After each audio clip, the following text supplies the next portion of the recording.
Hello out there. It's another day. I hope you're doing good today. I hope all is well. And I enjoy this time of my day. I try to go live daily on YouTube.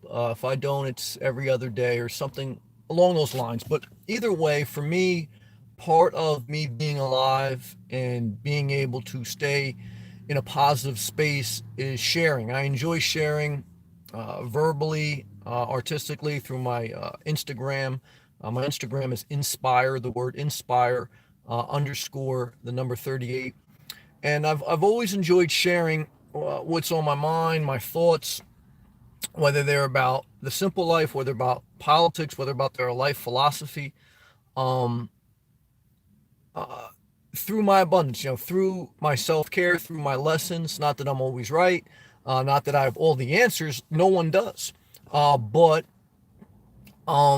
this is how you learn and you grow. My brother Luke on a live check-in. Hey, brother, Duncan, sending my man some positive vibes. Thank you. I'll take all the positive vibes. I'll take the prayers, and I take the support. I thank you. Everyone who comes in, please leave a comment, even if I'm rambling. I read every live comment on the air. And for me, as a single person who doesn't want a family, doesn't want to date anymore, this is part of a connection for me, and that's a healthy thing, and I enjoy that. Luke says this pumpkin donut. I guess that Dunkin' Donuts eating pumpkin Dunkin' Donut is so good. Laugh out loud. But got my coffee and my almond milk. He says he's at Dunkin' Donuts.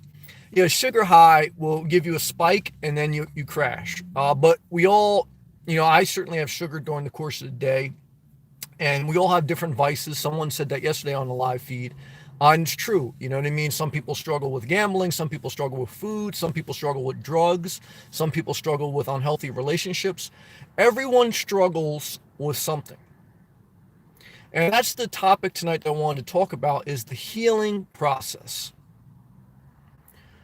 Because what you'll find in life, what I found in life, is that whatever you're struggling with at that time period in your life is you're going to have to eventually heal from it.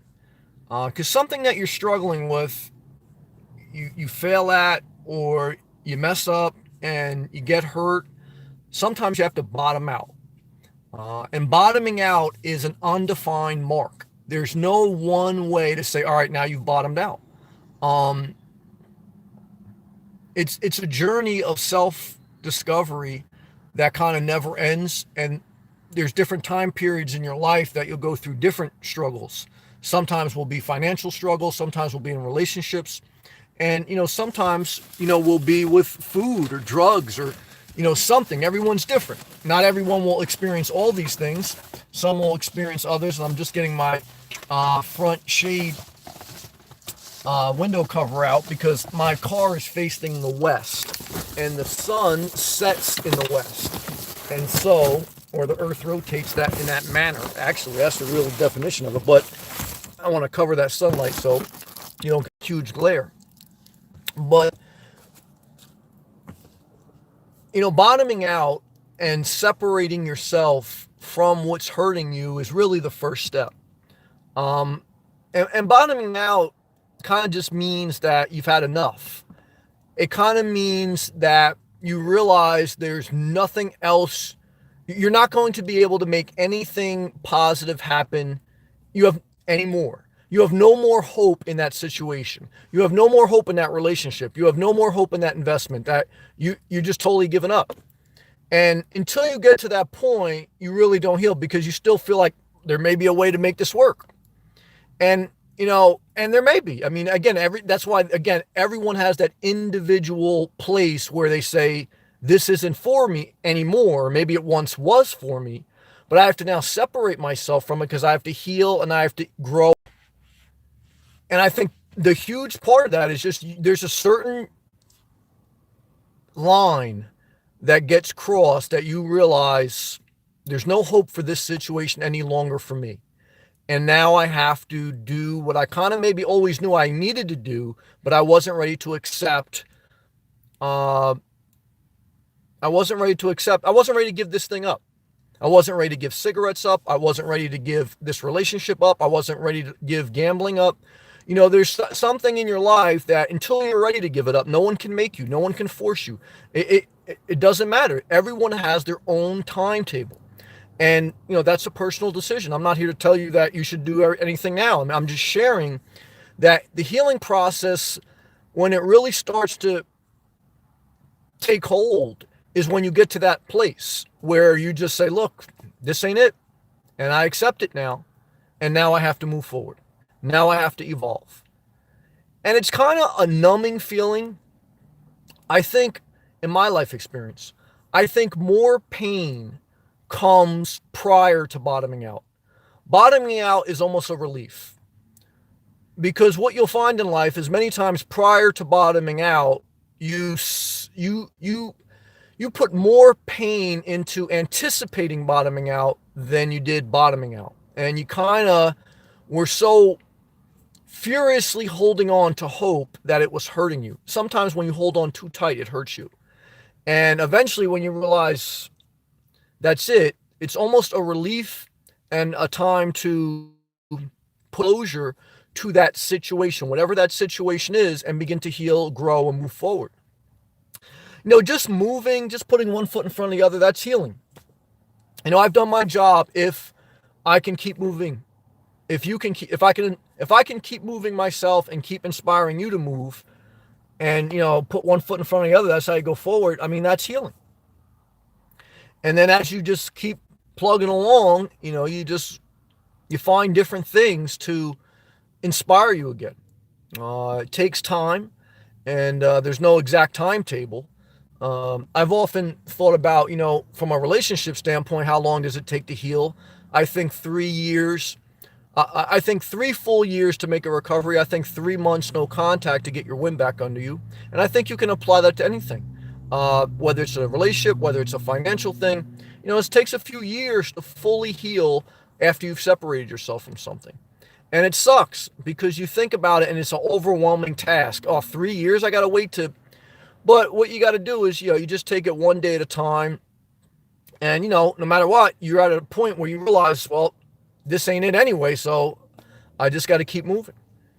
And, that's the core of what I wanted to share tonight. And, now we'll go to all live comments, so please leave comments, talk about something, anything you want. And that's it. That's what I wanted to share. So apathy sucks on the live check. What's up, brother?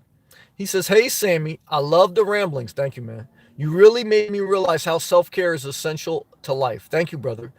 And it's good for me to share because it's a reminder to myself. A lot of times, when I'm sitting in a lost place mentally or hurting, I reflect on my own words to give me direction. And I often say, like, what advice would I give to someone else? And I try to take my own advice. The best advice is to listen to your own advice in many instances. Inside you, there is a guide. Inside you, there is a direction. But oftentimes we suppress the inner voice for, human desire. The spirit is constantly at war with the flesh. I mean, that's what it basically means. So, but self-care is the only way that you can keep yourself in a somewhat positive space. Even when you're in a somewhat positive space and you're taking care of yourself, you're still going to have negative thoughts at times. You're still going to have negative days, maybe negative months, maybe negative years. I mean, I pray that no one has, I pray for the least negativity in your life as possible. But as someone who's lived in this world, okay, and who knows, I mean, it's just what it is. This world, it'll never be 100% positive. And anyone who tells you that is just not my style. And that's why, like, even some preachers who are like overly positive, like every message is just, it's not my style because it's not reality of life. Just like some people, preachers and different people that speak like all like fire and brimstone, that's not my style either. Life is a mixed bag of, like life is like, I hate to quote it, but it's kind of true. It's like my man, what was that Tom Hanks movie? What was that Tom Hanks movie when he was life is like a box of chocolates? I forgot that movie, but that's what this is. There was this guy, Tom Hanks. It's a very famous movie. Somebody will tell me. It's this guy, Tom Hanks. He was in this movie and he He went through different seasons of life, and the movie kind of documented the different things he did with his life. And there was one famous scene in the movie where Tom Hanks, the famous American actor, is sitting on a bench and he's talking to someone, I believe. And he has a box of chocolates in his hand, and he says, "My mother used to always tell me, life is like a box of chocolates. You never know what you're going to get." And that references boxes of chocolate, mixed chocolate. They used to have different kinds of chocolate, and they used to kind of look similar. And you never knew what type of specific chocolate treat it was until you bit into it. And many times that's like life. Every day is kind of unique in itself, and you never know what you're going to get. I mean, sometimes I even look back 2 weeks from now, what was I doing? And even though my life is not dramatically different, 2 weeks from now, my life was different. 2 weeks ago, at the same time, my life was different. And 2 weeks from now, my life will be different. And of course, this applies to, of course, years. But if you just look back 2 weeks, you think about that. Ask yourself that question. Look at the calendar and think about 2 weeks ago. How was your life? Was it different? Your mindset was probably different. Your circumstances may have been different. I mean, a week, a day changes a lot. And you never know what you're going to get. So it's interesting. Katrina, hey Katrina, I'm here tuning in. Thank you. Love your wisdom. Well, I love you and I appreciate you. I respect you. Thank you. Thank you for everyone who tunes in. Whether you watch me maybe driving home from work, whether you're at home, whether you're in your car, whether you live in an RV or wherever you do, whether you're from a different country. It's amazing. I've connected with people from different countries. I love that. Different states, different age groups.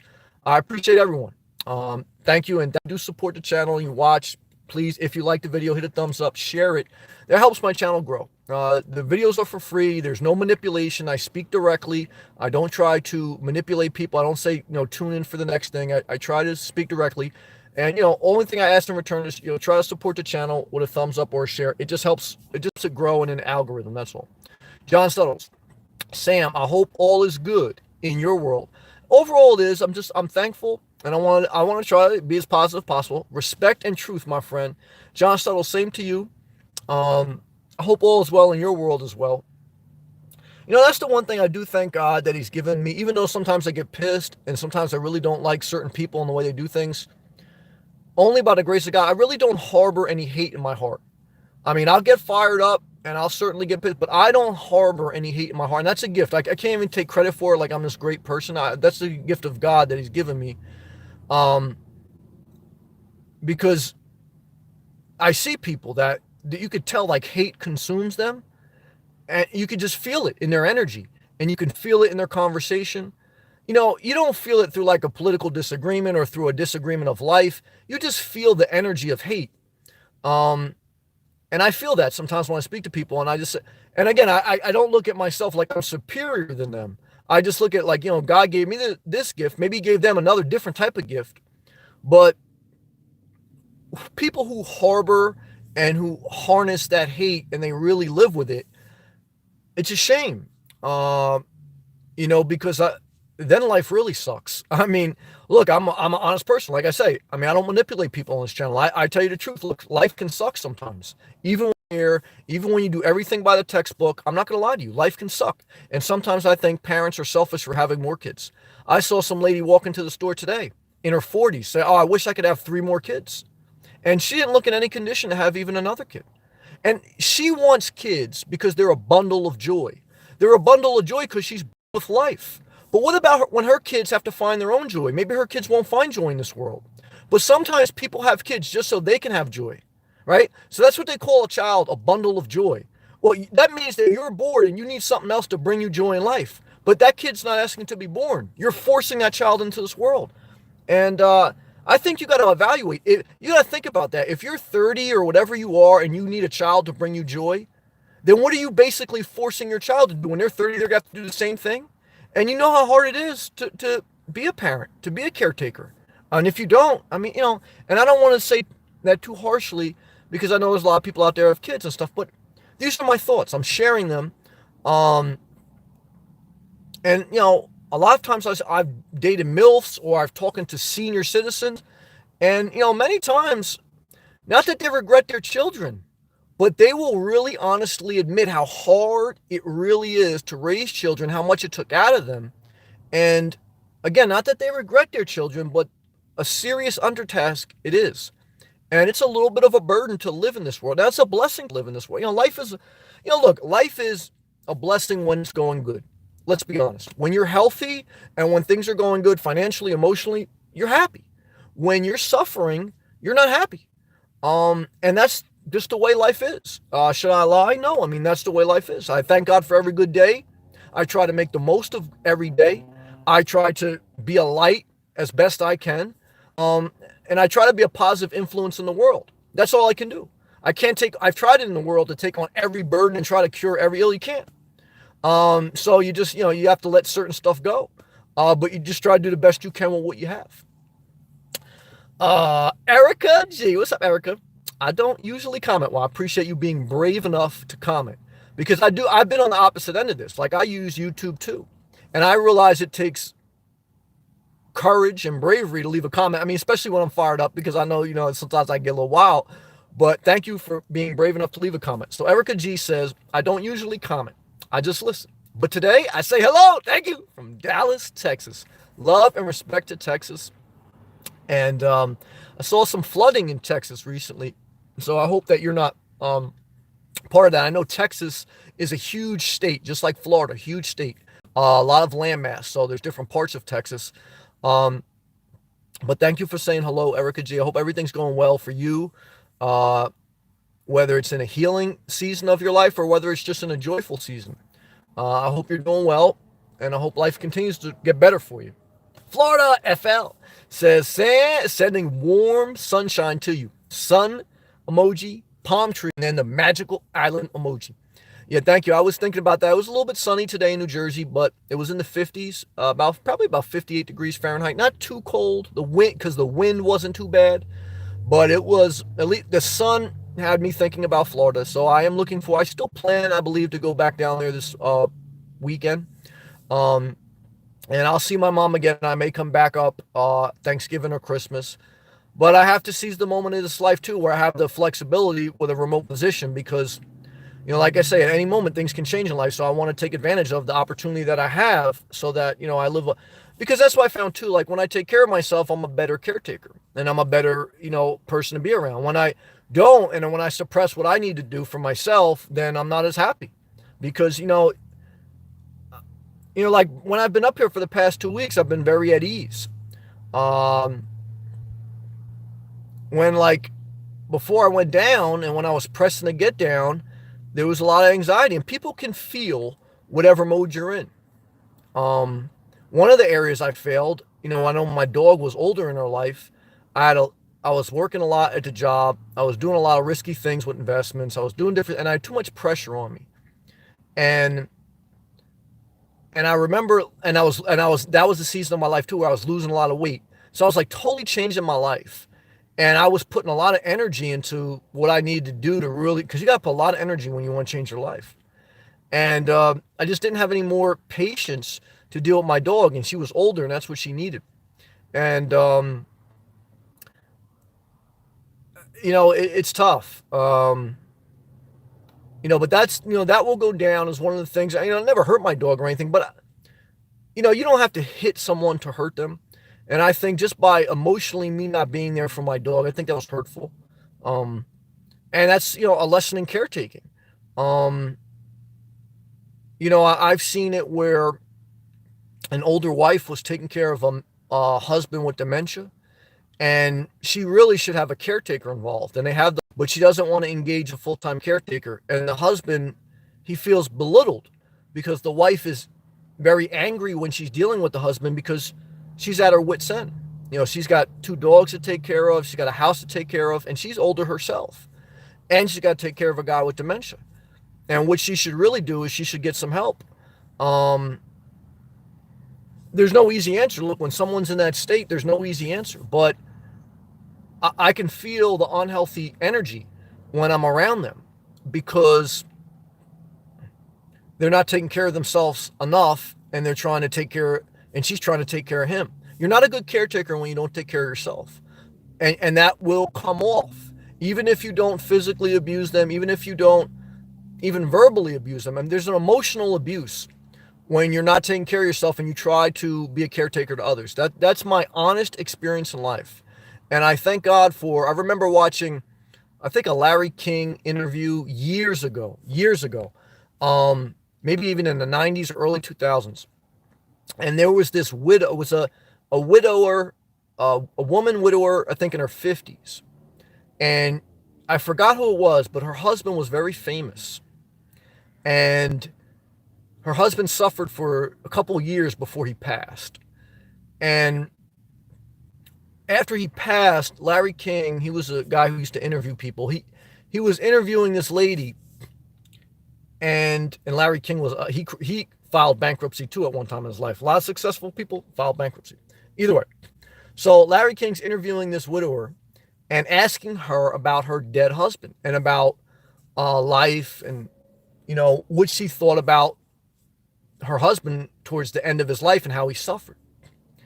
She says, Larry, and this is the first time I ever heard anyone talk like this. I was very impressed, and it always stuck with me. She goes, Larry, I want to be honest with you tonight.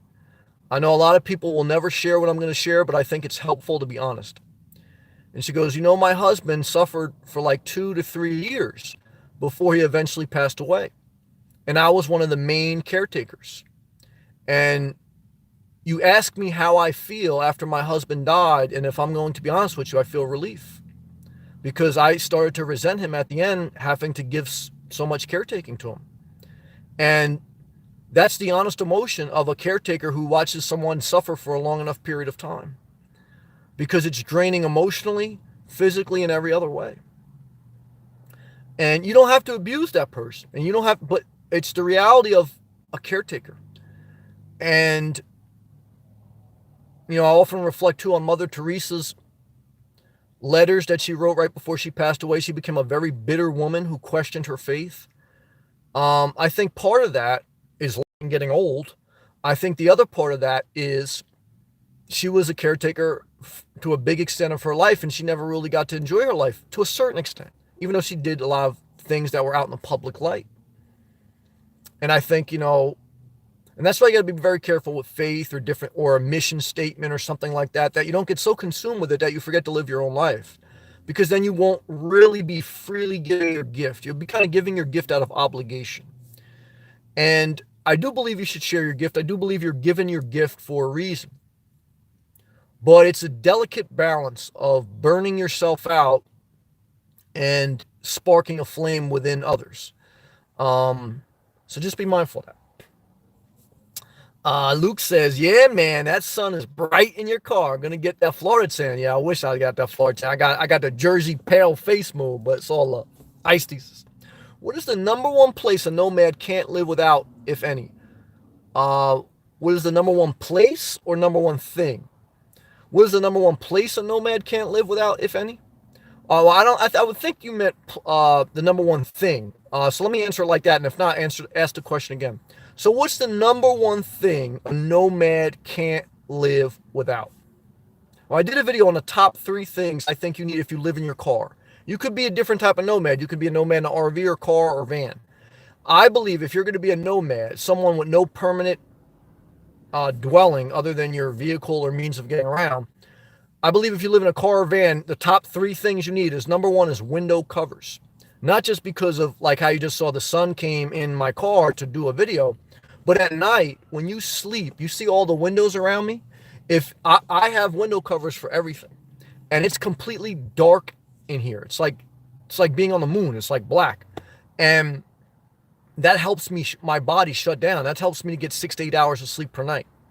In the beginning of my journey, I didn't have window covers. And even at night, if you have street lights or if you have something, if you're not camping in a totally remote area, your body doesn't shut down. And you need it dark.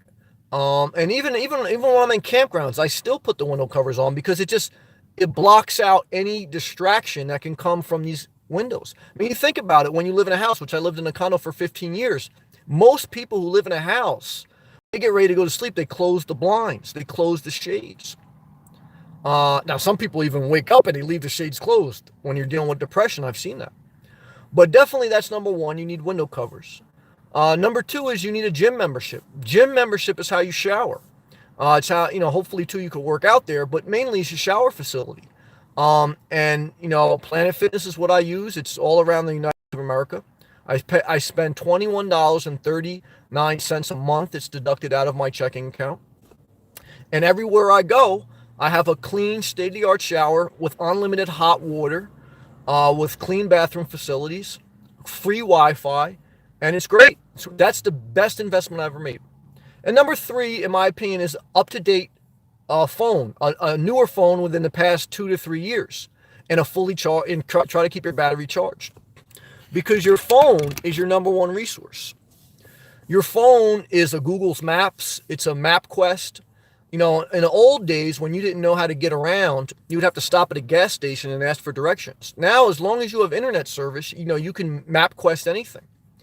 And that's how you set up your perimeter. You MapQuest where the closest Planet Fitness is. You MapQuest where Starbucks is. You MapQuest where a campground is. You MapQuest where wherever is. And so window covers, a gym membership, and an up-to-date phone and keeping it charged, those are really your essentials. And obviously a job. I mean, some type of income, because everything requires income. There's nothing you can really do in this world without some type of reliable income. Believe me, I wish it wasn't like that. I do believe in a basic income that the government should supply, but we're a long ways off from that. And so at this point, look, you're going to have to, find some type of job, do something, or have some type of means. Now, a lot of times people are against basic income, not because they really don't believe it's helpful, but because if they work, they want the other people to work. My grandfather migrated here from Italy, and he was, years ago, he was even said, like, he was treated harshly, and people mocked him when he didn't speak English too well.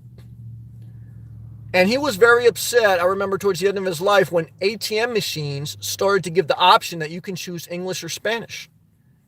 And I remember him asking him, I said, Grandpa, why are you upset that the ATMs give you the option to choose English or Spanish?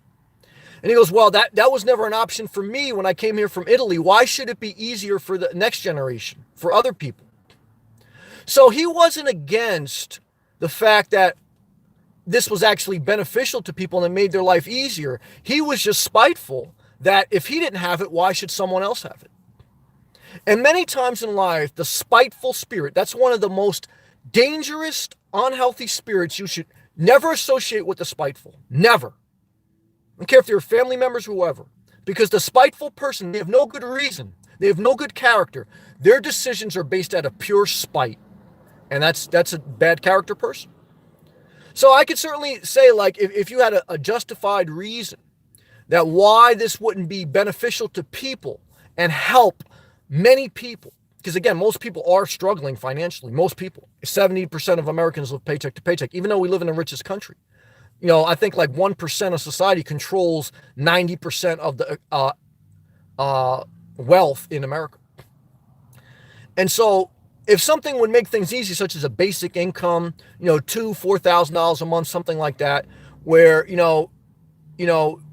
people could use their extra money to start a business, to be creative, to do different things, to not, there'd be no thing as welfare. There'd be no such thing as, because you wouldn't need it. You would have basic income. So no more, bullshit about people trying to file disability, people trying to file this form. That's it. Everyone gets a basic income. No need to go through all that bureaucracy. So you'll eliminate a lot of waste.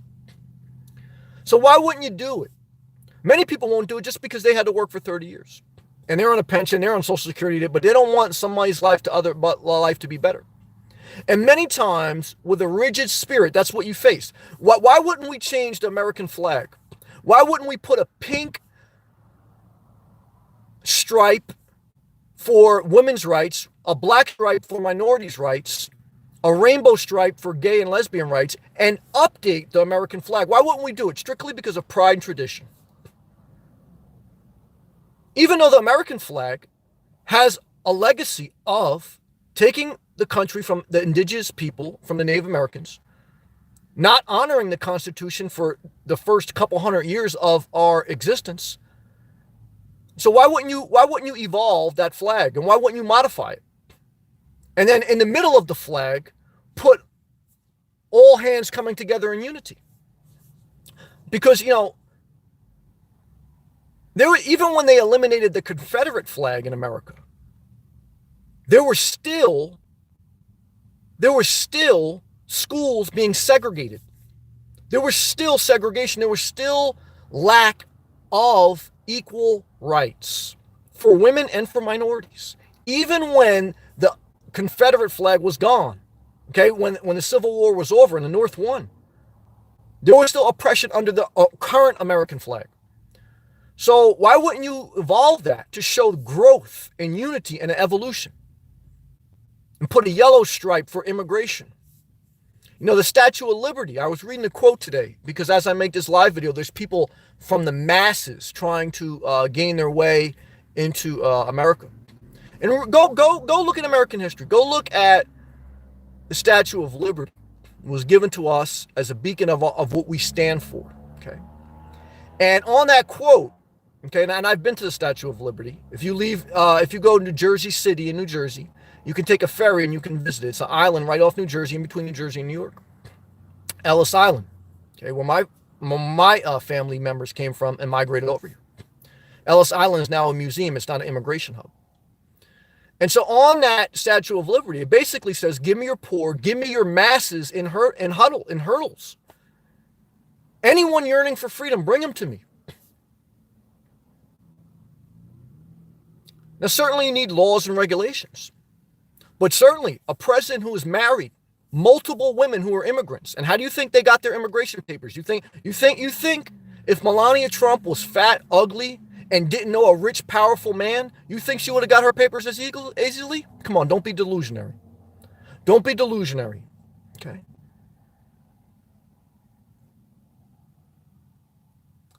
And so, these are the things in life that you have to think about at a deep level. But many times people don't want to think about these things. They just want to say, I didn't have it, so fuck it. The next generation ain't going to have it. Excuse my language. I don't mean to curse like that. But you know what I'm saying? And so I never forget what my grandfather told me. And my grandfather, he tried to be good. He was a good man. Wasn't a bad man. But I totally disagree with that philosophy. I understand what he's saying he had to assimilate. And I do think there's some wisdom now, like learning a common language and different things like that. But also, you're coming to America for a better life. And you're trying to work, right? So if a tool such as you being able to read a different language on the ATM, if that's going to help you function in society better, guess what? It's only going to improve society. So again, if you have to look beyond your emotion, and if the overall objective is to improve society and the health of society, you don't just stand against it because you're emotionally, you have no good sound reason. But many times there is no sound reason. And many times politicians play to the emotions of people. Many times religion, patriotism, and other functions that fire up the emotional being are used to control people.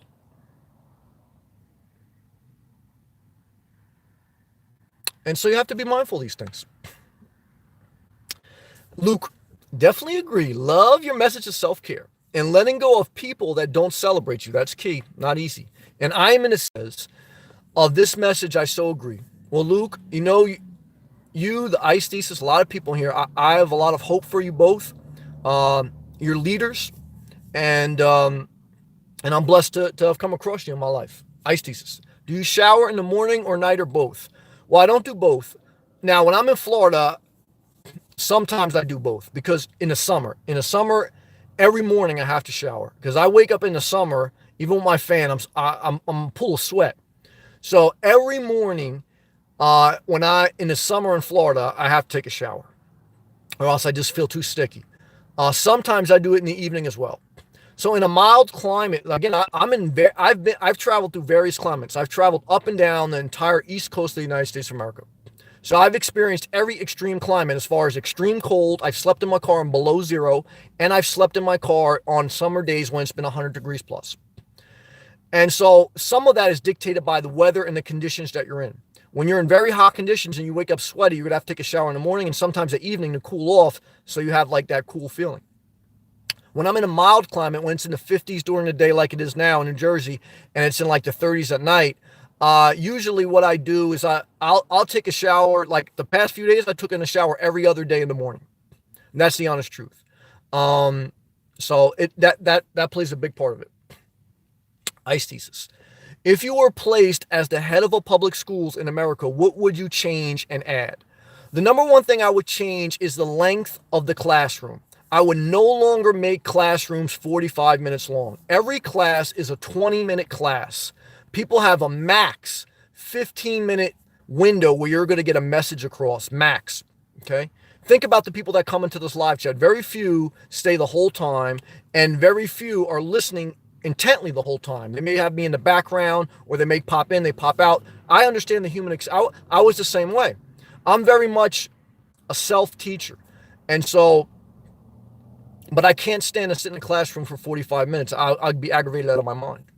So classes are no longer than 20 minutes, and part of the requirement is teaching living below your means, teaching about the traps of life philosophy. Okay, so the number one things that are going to hurt you in life is not algebra, it's not even history, it's not gym. The number one things that are going to hurt you in life, it's called a life class. Okay, living below your means, eating healthy relationships, and self-care. That will make the society better, mind, body, and soul. Will it make everyone do right? No. But why are we taught calculus versus staying away from unhealthy relationships versus staying away from being in debt? Very few high schools teach financial literacy or emotional well-being or the relationships or different things like that. So 20-minute classrooms and more life classes, less bullshit classes. What we found in the past generations is a lot of stuff we were taught in the history books was skewed. Okay. And people, if you look up and if you do the research, I mean, now that's what the internet is. It's a great tool. If you do the research, most books that were given to us in school were put together by corporations. You look at the book and who published it. Many of them are publicly traded companies. Okay. So many of them, and a publicly traded company or a corporation has one agenda: make a profit, not to teach certain correct knowledge. And a lot of schooling is just that.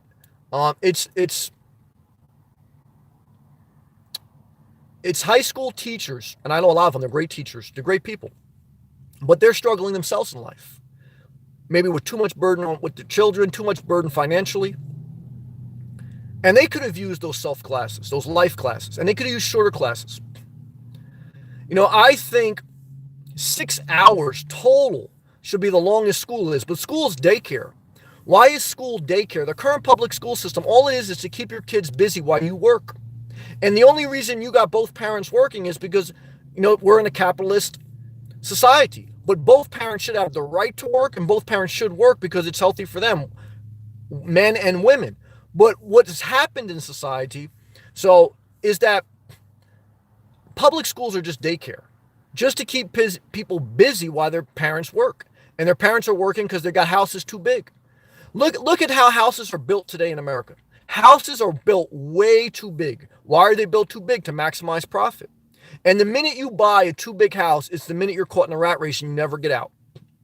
So even if you're living in a modest house, if you make a big financial mistake and you go broke, if you're living in a modest house, you can get another modest job and you can recover. If you're living in too big of a house and you got too much expenses, if you make a mistake or something happens and you get in a tough financial situation, it's hard as hell to recover. You'll never recover because as you're trying to recover, you're going into further debt. You're on that rat race.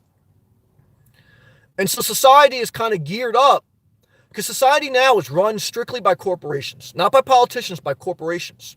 There's a reason why Trump couldn't get healthcare reform, but he got tax reform. Okay. All Republican, majority Republican House and Congress. They didn't pass healthcare reform like they said they would, but they passed tax reform. Okay. So Trump tweeted that he will stand against any Republican who is not for covering pre-existing conditions. Obamacare, President Obama, he's the one that got that implemented. Okay. I don't remember Trump cheering him. If now he stands for it, I don't remember him cheering it. Just like I don't remember Trump cheering for when the stock market tripled under Barack Obama. But he cheers himself for doubling it.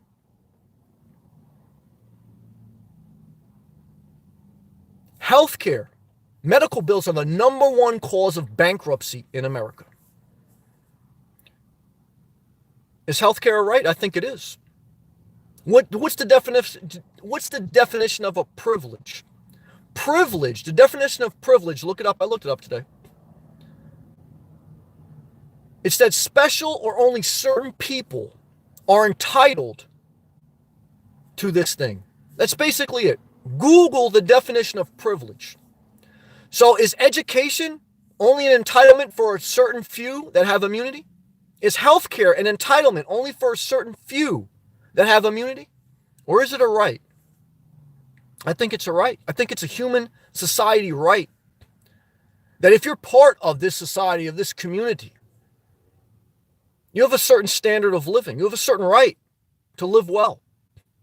Okay, it's not a privilege, okay, to be covered if you break your leg. It's not an entitlement for a certain few that can afford it. It's a right.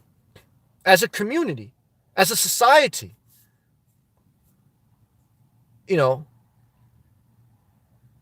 bring us your poor. That's what the Statue of Liberty says. Bring us your poor, huddled in masses, yearning for freedom. Bring them to us.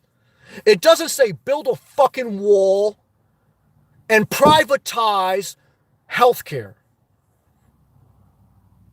Because what happened in the Great Recession was the public taxpayer bailed out the capitalist system.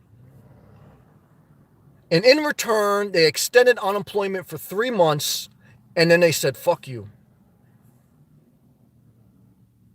So in today's society run by corporations, and there's nothing wrong with corporations. Corporations do a lot of good.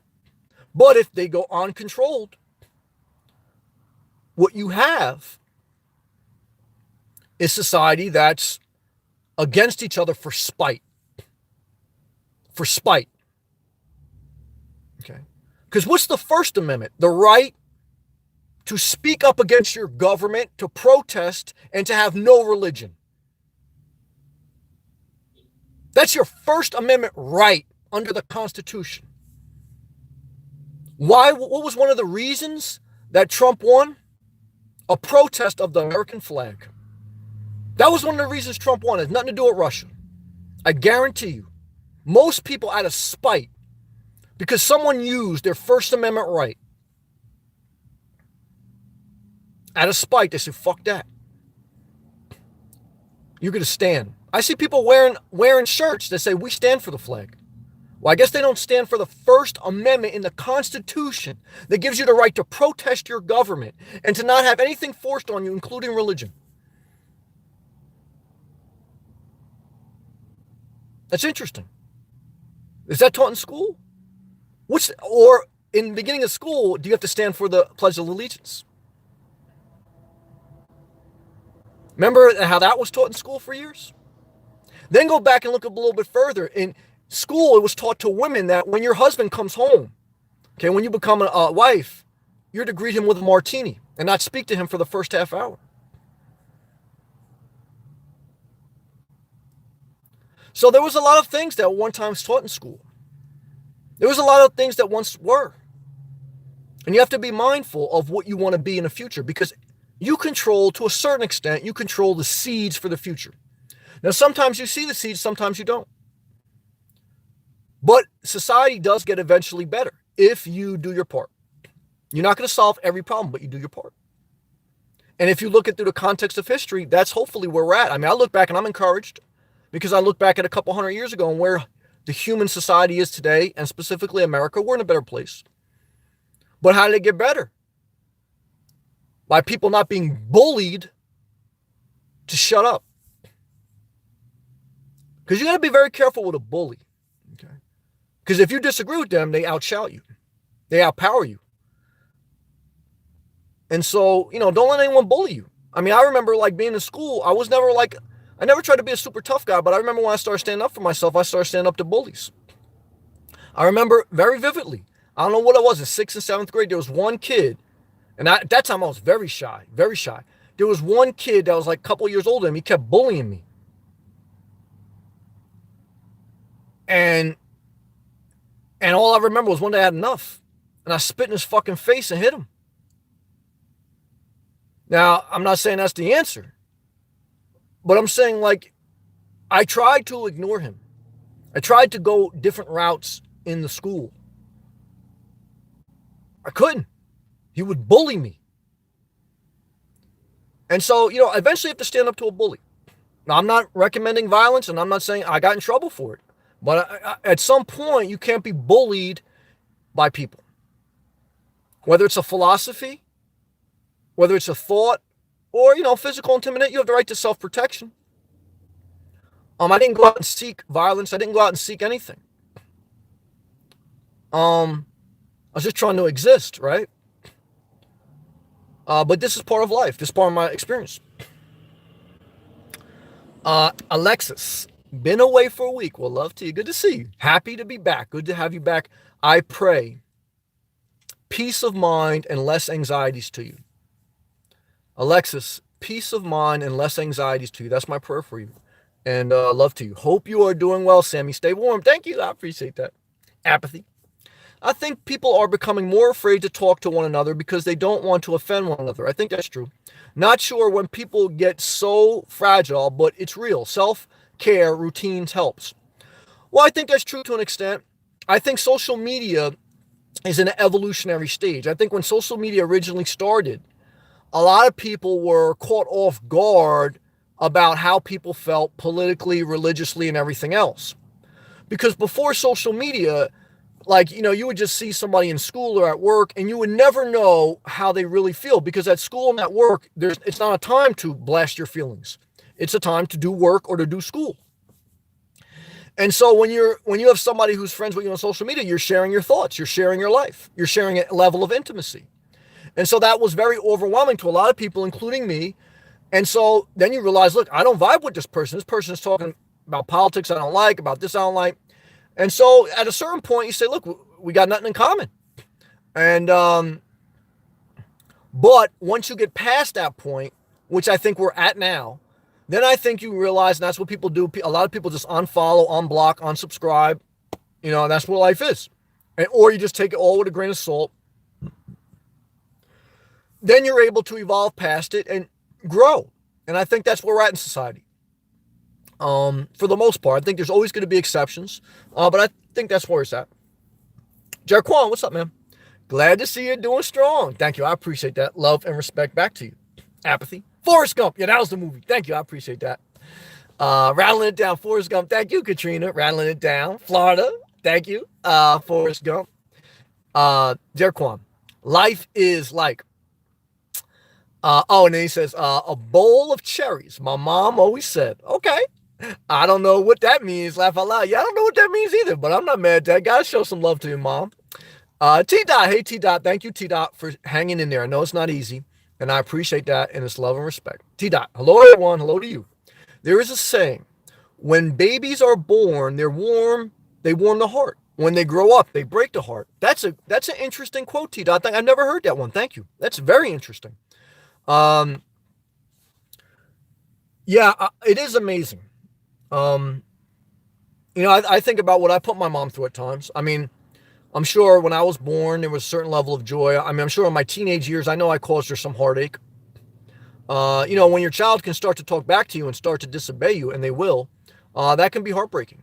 But I think eventually children come back home where they feel safe and comfortable, pending their relationship was at a certain standard. And again, grace to anyone who has lost their parent early in life and they didn't get to that point. And I pray for healing for everyone. I really do. Thank you again, T-Dot, for hanging in there. Bull Jive. Sammy, what's up, Bull Jive? Linda, apathy sucks equals yep. Hey, everyone. Hey, Linda. Milano, Sammy, how's Jersey? I'm thankful, brother. I'm thankful. I mean, I'm hanging in there. It's not too cold yet. Um, I'm thankful to spend time with my mom. I'm thankful for the ability to be able to travel down to Florida when I'm ready. Again, like my man AJ say, Sam, take your time. If you want to stay longer, quality time with your mom is important, and I agree with that. So even though like there's certain things in my life that aren't always 100% good, I want to be thankful for my job and that I have the ability to work remotely. And sometimes in the quest for more, uh, that could be overlooked. And I have to realize how fortunate I am. Fortunate. I am that's fortunate. Like, that's not, I'm just thankful. And so, that's what I think about when I think of Jersey. But again, look, Jersey doesn't have the climate I want, but Jersey has a lot of job opportunities. In central North Jersey, um, there's a lot of job opportunities. And there's a lot of good in New Jersey with the school systems. I went to one of the best public school systems in the entire country. It was rated like one of the top at that time. I mean, I think it's still up there, one of the top school systems in New Jersey. Um, Very diverse. I mean, I wasn't in the school though. I think the classrooms were too long. I think they teach a bunch of bullshit. Uh, so again, what would I do? Change the public school system? I'll make no longer than 20-minute lessons and 6-hour days and more life school teaching versus book someone else's teaching. Um, so, but Jersey again, I don't like Jersey because of the climate, as far as the weather conditions and the atmosphere for the most part. But there's a lot of good in Jersey, as far as again economic opportunity, uh, diversity, and things it has to offer. The main reason I'm against Jersey is really the weather and the environment.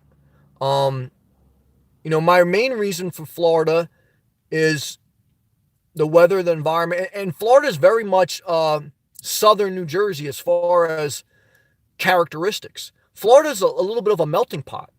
Now, certainly there's parts in Florida that you can go that are very country and rural, but most of Florida is a mix of people from all over the country and all over the world that have relocated there.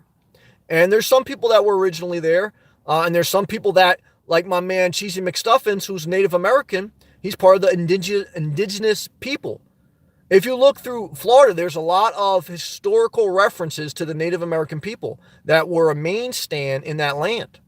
And a lot of Simply Seminole, who's also my viewer, she has Native American roots. You know, Florida's a very unique state, very unique. And just like every state is, I mean, again, that's one thing I've learned through traveling, just in my brief travels up and down the East Coast of America, is that every state has a different personality. And just like every personality, there's some good parts of it, there's some bad parts of it. Um, and that's also why I go back to, I don't want to give up the freedom I have to travel. Even though I like to spend most of my time in Florida, I really do like the freedom. Freedom is addictive, to move amongst the states and to see that variety. I like every 2 weeks that I can move. I think one of my viewers, I think my brother HVAC Genius said, Sam, I think if you got that home base after, it would provide relief for 6 to 8 months, but I think then you would get restless. And I think that's true. Now, the only downside of not having a home base is if, God forbid, I lose my remote job, if I have to get another job and be static, it's harder to be a nomad because you can't keep moving. You got to stay static for a job if you have to go to a certain office. And there's only so many campgrounds in that 60-mile radius. So, there's a pros and a con. But that's how I feel. Milano, good to see you. Simply Seminole. There she is. Hey, Sam. Hey, Simply. Is that a cat? That's a cat as a profile picture. I'm not mad at you. James, my advice is simple. If you dredge Mondays, you are in the wrong business. Well, I guess it could be said that I'm in the wrong business because I've dreaded Mondays a lot of times in my career. And if I didn't wake up and go to a Monday that I dread, I would never make six figures, in my opinion. The reason I've been able to advance my career is because I've done things I hated to do. I'm not recommending that's what you should do, but I could tell you that if I just followed things that I enjoyed to do and I didn't dredge Mondays, I wouldn't be making what I'm making now. But is that the answer to all? No, it's not. If you're not happy, I enjoy what I do more now than in different parts of my career. But people often ask me, Sam, what do you love to do? I love to walk on the beach, to be financially secure, and do whatever I want. But no one's paying for me to just walk on the beach and do whatever I want. People pay me to do a job, and there's plenty of times I wake up that I would like to do something, but I'm thankful because believe me, I got it better now than I did different parts of my career. There was a times I had to wake up on a Monday in the winter of New Jersey and go work in a ditch and run electrical pipe. I remember working in a school system running 4-inch rigid pipe in a ditch that I had to help hand dig. I remember working in a pharmaceutical plant in Rahway, New Jersey. All year round in the winter and summer. Doing like explosion proof pipe, like 3 stories up. It was, for me, I didn't enjoy that at all. I hated that. And I had a foreman I worked for. And that, construction, you get a certain foreman, he used to fucking dig in my ass every day. I think he wanted me to quit.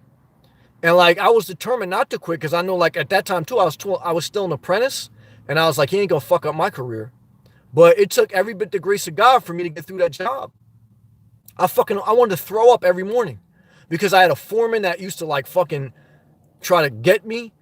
And that's the biggest thing, working with people that that's the biggest thing I'm thankful for now is overall I work with great people. And I acknowledge I'm very thankful for that. And so I just deal with the fact that, look, everything in life, you got to do a level of work. But when you don't work with good people, that's very hard. I've been there. And I just bared and gritted because I didn't want to let somebody else mess up my money. But that's how I feel. But thank you. I appreciate that. And again, if you're watching this video and you enjoy it, please hit the thumbs up. Please share it. It helps the channel. It's free and it helps me and I appreciate it. Linda, I know what you mean about your dog. Been there. Thank you, Linda. I appreciate you sharing that. Arab, I don't know how to say it, but Aramobo. I'm planning and hoping to sign a temporary contract to work in Houston, Texas. All right. Just from February till end of May. I'm not mad at that. I think Houston weather is somehow familiar to Florida. It is. I would say it's similar. Again, I looked it up. Florida is on average the hottest state in America. In the United States, Northern America, Florida is the hottest temperature state on average. So in the dead of the winter, there's no other state on average that's hotter than Florida. That's why all the snowbirds, they come to Florida, not Houston, Texas.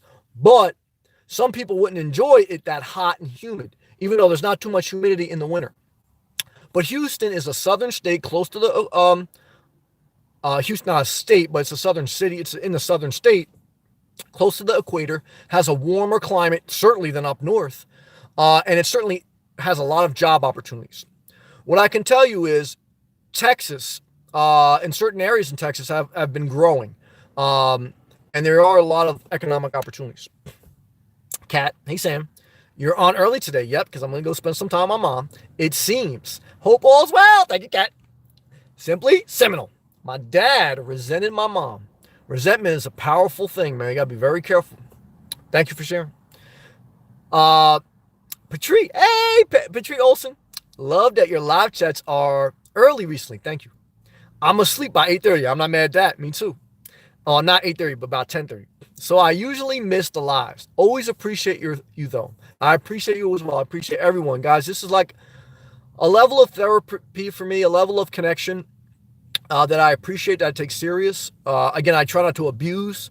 I know you may not always agree with me, but I try to speak honestly. I don't manipulate people. I'm not leading people astray. I'm sharing my perspective, my opinion, my experience. And that's what it is. It's pretty straightforward. You guys know what it is. Linda at AirMop equals yes. I lived in Houston and Florida. Similar weather for sure. Ice thesis. If today was your first day living on the road, what would be your plan for the first night and you have been nervous or afraid to sleep in your car? Well, the first night, no matter how much you plan, you're going to be nervous and scared. That's how I was. I would say not just for the first night, for the first month. It's just like going to a job for the first day. The only way to do it is to show up. Is to just do it. I did a video about that, what to expect the first week, first month, etc. And what I can tell you is I have a whole playlist on my channel. If you go to my home page on my channel, on my YouTube, go to a playlist, go to Nomad Simple Living. In there, I documented throughout the 2 years living in my car, everything that I can think of to share with you during that time period in my journey. And what I can tell you is the first day, the first couple of weeks, it's a scary feeling. And the only way to get over it is to show up, is to just do it. And I will say, for most people, this lifestyle is not sustainable. It's going to be 8 months or less because it is a very hard lifestyle to maintain. Especially if you don't, it's not easy to maintain. I'm being honest with you, but I don't want to deter people from it because there's been plenty of things in my life that I did that most people, but then there's some things I failed at. So it's just like everything else. If you do it responsibly and you take a chance, it may work out, it may not. But that's part of life. I wish I can guarantee success for everyone, but I can't. And everyone's definition of success is different. Some people look at my life and they still are repulsed by it. So, these are my thoughts. Milano, Sammy, passive income. I wish. I don't have any passive income. The only income I have is from my job and the $250 I get a month on YouTube. And even that's subject to change. But the only way I've made money in life is not through passive income. I give credit to anyone who has it. I don't. The only way I've made money is working and getting paychecks from companies. I've lost more money in investments than I made. Now, some people have different testimony. I don't, so I can only share my life. AI Gaming. Hey, Sam. Hello to you. What's up, AI? Love and respect to Canada. Our brothers from Canada. He used to live in Florida, though. T-Dot. For me, my tablet, laptop, desktop, and the internet helps me with loneliness. I would agree with that. Mind you, I could be in the room with 1,000 people and still feel lonely. I understand that perspective. I'm very similar in that aspect. Luke, just read new statistics. 50% of Americans make less than 30 grand. That's interesting a year. That's crazy. That's interesting. I'm going to read that again. He says, I'd have to research it, but this is what Luke says, is that 50%, half of Americans, make less than 30 grand.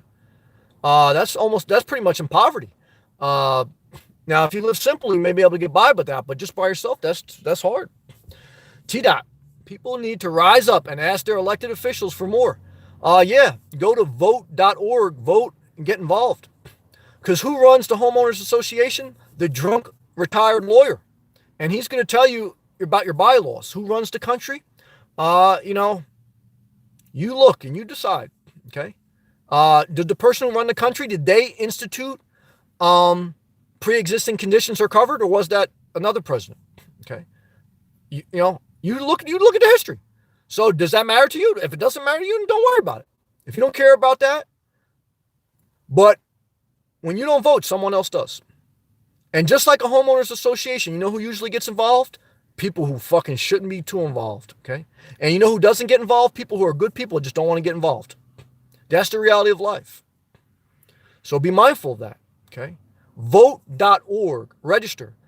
Now, I think it's too late for the midterm elections. Unless you do like an absentee or something like that. Because I think you have to register 31 days prior to the election night. But just go to register now. Register for the next one. Okay, so you're there. ISIS. If you ever think about cutting someone off your life, there is your reason. Well, I agree with that. I mean, to a certain extent, I agree with you, brother. I remember somebody's asked me this a couple times, but there was a time someone asked me, Sam, do I think, not in this channel, in real life, even though there's been a couple people on this channel as well. He says, Sam, do you think I should get a divorce? And I take it serious. Like, I know sometimes I answer like, wow, but I take whatever someone asks me very serious. Even if I answer quick. And so I said, I think you should. Because in my experience, my parents getting divorced, what I've learned in life, if you have to ask a question, then usually you know the answer. And in my opinion, you should always do whatever you want because ultimately you have to live your own life. If you have to ask, or if you're contemplating divorce, there's a reason. And it doesn't mean you're evil. It doesn't mean they're evil. There's just plenty of times, like I saw with my parents, that you just at a point where you have to separate. Because healing only begins when you separate. When you separate from the relationship, when you separate from the gambling, when you separate from the food or the drugs. I mean, it's just the reality of life. And so I want people to heal.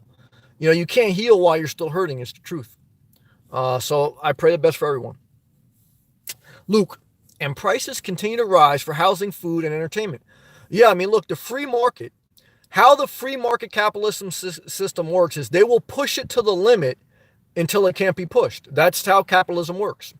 They push it until there has to be a reset in society. History shows that.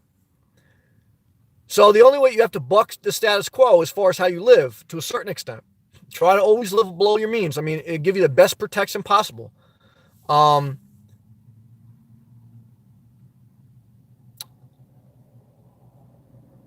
Just be mindful of that. Be mindful of that. And it's a scary feeling. I've been there when you're running out of unemployment. It's a scary feeling. So look, I mean, I could say it because I've worked my whole life. And at times I've been laid off, I did what I had to do. I mean, I worked at a pizzeria. I painted houses. And I was never someone who just said, I'm going to just stay home and play Sega Genesis. Even though I like to play, games and stuff like that. So, a lot of times when people give me some flack, I just say, look, my life speaks for itself. I've always been a worker. I still work now. I mean, so, when I say these things, this is how I honestly feel. It's not that I never had any type of public assistance. Okay. I never have, done any type of charity thing. I've always worked.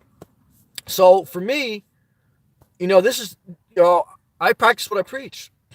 And what I've seen in society, I've worked at a top level and I've worked at a low level. I see an imbalance. Okay. That's what I see. And as I travel different states, I see imbalance. I don't think you'll ever find perfect balance, but I see imbalance. That's my experience, my opinion, and my life. Simply seminal. It's bound to happen sooner or later. The One Mind says, can you look up George Jeff when you get a chance? Okay, I will. Who is he? Marin, hey Marin. I'm praying for every one of these refugees. Every one of these people who cross their paths allows this natural bridge to be crossed in friendship. The name of humanity in the name of good. There should be something done. There should. What's the difference between you and them? Where you were born. That you had no control over. You could easily be them. I'm not saying you just allow no rules and regulations, but your response is not of just build a wall. Your response is leadership. America wants to be number one, then it has to be more than just trade tariffs. It has to be lead by integrity and compassion. Because do you want America to be number one where, it's only about we are the richest country? We're the richest country, but half, the statistic Luke gave us, 50% of Americans make less than $30,000, but we're the richest country in the world. The richest country in the world where 1% control 90% of the wealth pretty much. Is that equality? Is America land of the opportunity? Sure it is. And it's a blessing. And you have the right under the First Amendment of the Constitution to speak against your government and to protest. Not to say, what do you think we should do, mighty president? You have your right to protest, to speak against, and not have religion forced upon you. The Second Amendment is the right to bear arms, okay? The first is the right to peacefully protest and not have something forced upon you, including religion or any other thing. A lot of people protect the Second Amendment more than they protect the First, and that's a shame. That's a shame. Think about that. Marin, I rebuke in the name of Jesus all, I hope I say this right, I hope I say this right, perpetrators of violence. I agree with that. I ask for complete healing. I'm not mad at that. In the name of Jesus, for all victims of violence and their perpetrators. Nice to see you today, Marin. I love you. T. Dot. Love this John Lennon quote. When I was 5 years old, my mother always told me that happiness was the key to life when I went to school. T. Dot then says, they asked me what I wanted to be when I grew up. I wrote down, quote unquote, happy. Whew, that's elusive. They told me I didn't understand the assignment, and I told them they didn't understand life. Well, most people that are teaching you in school, they're not happy. Look, even me sometimes, I have to fight to stay happy. Happiness is very elusive. But you have to be sure that here's what I like what T-Dot's going with it. You have to define your happiness, and you have to make that your major in college, your major in high school, your happiness, your self-fulfillment. Because if not, your guidance counselor is going to tell you, go to school because this is the highest paying job right now. That's a capitalist society. You are trained to do what the best job market is out there. That's what it is. You're not trained really to I haven't seen in school where they teach live below your means and do what your gift is, do what your passion is. Because they know you're going to need a lot of money to live in this society, to live a certain way. And so what's taught? You tell me. You tell me why a lot of people are on drugs, prescription drugs. Who's the drug dealer in today's society? Not the guy in the project slinging crack. It's the pharmaceutical companies slinging prescription drugs. Walgreens is a new crack dealer. Okay? A lot of people don't care about that. Walgreens, big corporation. I don't see any things against them. CVS stopped selling cigarettes, but they're still selling prescription drugs. Now, some prescription drugs are needed. Some prescription drugs are good. You need them. But, there's a whole dynamic in life that if you're not very careful, you're sucked into. Again, take everything in perspective. There's some good and bad in all this. This is my observation in life. That's how I feel. Luke, hey, was kind of cool. I won $100 today and on a penny stock trade. Well, Luke, I hope nothing but success for you in all your financial ventures. And don't let me deter you. But what I can tell you is, what's the number one way I lost the most money is trading stocks. If I'm being honest with you. Trading stocks long term is the biggest thing I've lost the most money in. So that's my experience. That should not deter you. If that's what you want to do and that's what you want to try, then I am not here to deter you. I am not here, but statistics show it that 90% or more will lose money on the long term. But there's nothing wrong with you saying that you want to be the exception. So I'm not against it. I support it and I hope the best for you. I'm just sharing my experience. Luke, only invested $40. Once you get used to something, you think you'll always sit and it just catches you eventually. But that's my opinion. I don't want to force my opinion on you. Ice thesis. I have a class. This is an hour and 20 minutes. It's extremely dreadful. Yeah, anything an hour and 20 minutes is dragging out. I remember when church service used to go past a half hour. I said, this guy's fucking mind fucking it. A church service doesn't need to be more than 20 minutes. Either does a classroom. All it is hot air after a certain point. That's all it is. But sometimes people just like to hot air it. Luke, gotta celebrate the little victories in life. Well, I agree with that. Marin, I think my heart is socialist now. Well, I think don't put a label on your heart because I don't think socialism is the way. I don't think capitalism is the way. I don't think an ism is the way. Just like I don't think a certain ism of religion is the way. I think a whole mind with individual thought, with a collective thought, and with refining as you go is the right mind. So that's another way people divide is you're a socialist, you're a conservative, you're a liberal, you're a Christian, you're a Muslim, you're Jewish. And all that does is create dividing walls that separate the majority of agreement that we have in life. Okay. Most people agree on the basic things of life. The fringe element don't want the majority to agree because the fringe element control people. They're manipulators.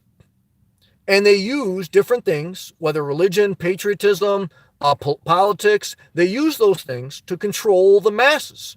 um, social engineering. Uh, so a lot of times, like, social engineering is not, just a thing that liberals do. It's conservatives do. Everyone does it. So again, it's an ism. It's just a way that you can slickly persuade the masses is through putting a label on something. Because the minute you put a label on something, then you have defined it. And what T Dot was basically saying was she defines what happiness is. Look, Social Security is socialism. We would be like every other third world country that you have to basically live with your parents till they die or else they have no other caretaker. The only reason some help is because of Social Security. Without that, you'd have the masses of elderly people totally neglected in society. The most vulnerable people in society would be totally left for dead in a capitalist system. If we were purely a capitalist system, Social Security would not exist. And that means if you didn't have money when you were older, you're gone. Okay. Now you put into Social Security as a tax. Okay. A lot of people don't like that. They think that's a forced tax and it takes out of your paycheck. Same thing like a universal health care or something would do. And people don't like that. If it was a pure capitalism system, government can't run that. You're on your own. If you fuck up, there's winners and losers. That's what a true capitalism system. There's winners and losers. And you know who cries the most when they're losers? The people who have won all their life. So if there's a real economic crash like there was in 2006 and 7, who was the biggest people crying? The people on Wall Street. The people who won their entire life and they beat the motto of there's winners and losers. That's our system. As soon as they started to lose, they socialized their losses. And then they privatized their profits. That's a capitalist society. You got to be very careful with that because they pay to both aisles of the political parties. They pay to Democrats, they pay to Republicans. That's how it is. Money is used many times as influence and control because it's something we need. And that's been going on since the beginning of time. I mean, money is a very dangerous thing, man. We need it, and there's got to be a way to distribute certain equity. But without a basic income, without basic rights insured, you're on a free fall. You're out here by yourself. If you don't have rich parents, guess what? You're out here by yourself. Yes, you can work and everything like that, but very hard to get ahead. Okay. And then when you get ahead, you go, I've done it. I see Luke doing it. You do something, you could lose all your money. And if you don't have someone to bail you out, like we bailed out corporations, you don't have someone to bail you out, you're screwed. So, you have to be mindful of that. And then she says, I believe this, quote unquote, rich country can certainly afford to take really good care of everyone. I agree with that. There should be a better bottom level and there should be better basic needs being met. I see Sweden's way of government and I am in awe. I don't know enough about their government. I have to research that. I know they're definitely a way smaller country, but there's definitely different governments. I mean, Canada with universal health care, but we are the richest country in the world. We're the only basically industrialized modern society that doesn't have healthcare as a right. You look at, the European Union, you look at Canada, you look at everyone else, they all have basic healthcare as a society right. We're the richest country. We don't, and it's the number one reason of bankruptcy is medical bills. God forbid you lose your job. God forbid you have a child while you lose your job. God forbid you lose your job and you hurt your back. Then you'll realize the need, but until then you won't realize the need. What you'll say is there's winners and losers. That's the capitalistic model. There's winners and losers, okay? And you really won't care in life until you're on the losing side. You only, when you're winning, you don't care. That's how life is. It's just the way human society is, human life. T-dot. I think the word that you're searching for is greed. We all are subject to that. Yep. There is a lot of greed in the world today, always. The more there is of something, the more people want. So in the richest country in the world, what we have is the most greed. There's huge economic inequality. If you look at the masses, okay? I think the statistic, I got to research it. I do not know if it's correct. I don't know if 50% of Americans make less than $30,000, that's a sin. What percentage of wealth do the 1% to the 10% of Americans own? I mean, they probably own the majority. Is that right? I mean, look. Certainly, people that work and strive, they should get paid more. But look, in sports where people are multimillionaires, there's also a salary cap. So a lot of people that say, "Oh, these athletes are overpaid athletes. They're pansies." But there's a salary cap. That means that the LeBron James can only get paid so much so that the wealth is just distributed to the other players and there's a level of equality. I don't see them saying that, oh, LeBron's overpaid, but what about the guy on Wall Street? What about the guy who owns a Walmart? What about the corporation? I don't see them saying they're overpaid and the regular workers underpaid. There should be a salary cap in a capitalistic system. You could still be LeBron James. You could still make a couple $100 million a year, but there's a cap because the rest of it has to get distributed to the other players. And guess what? Everyone's still happy. Everyone's still making good money.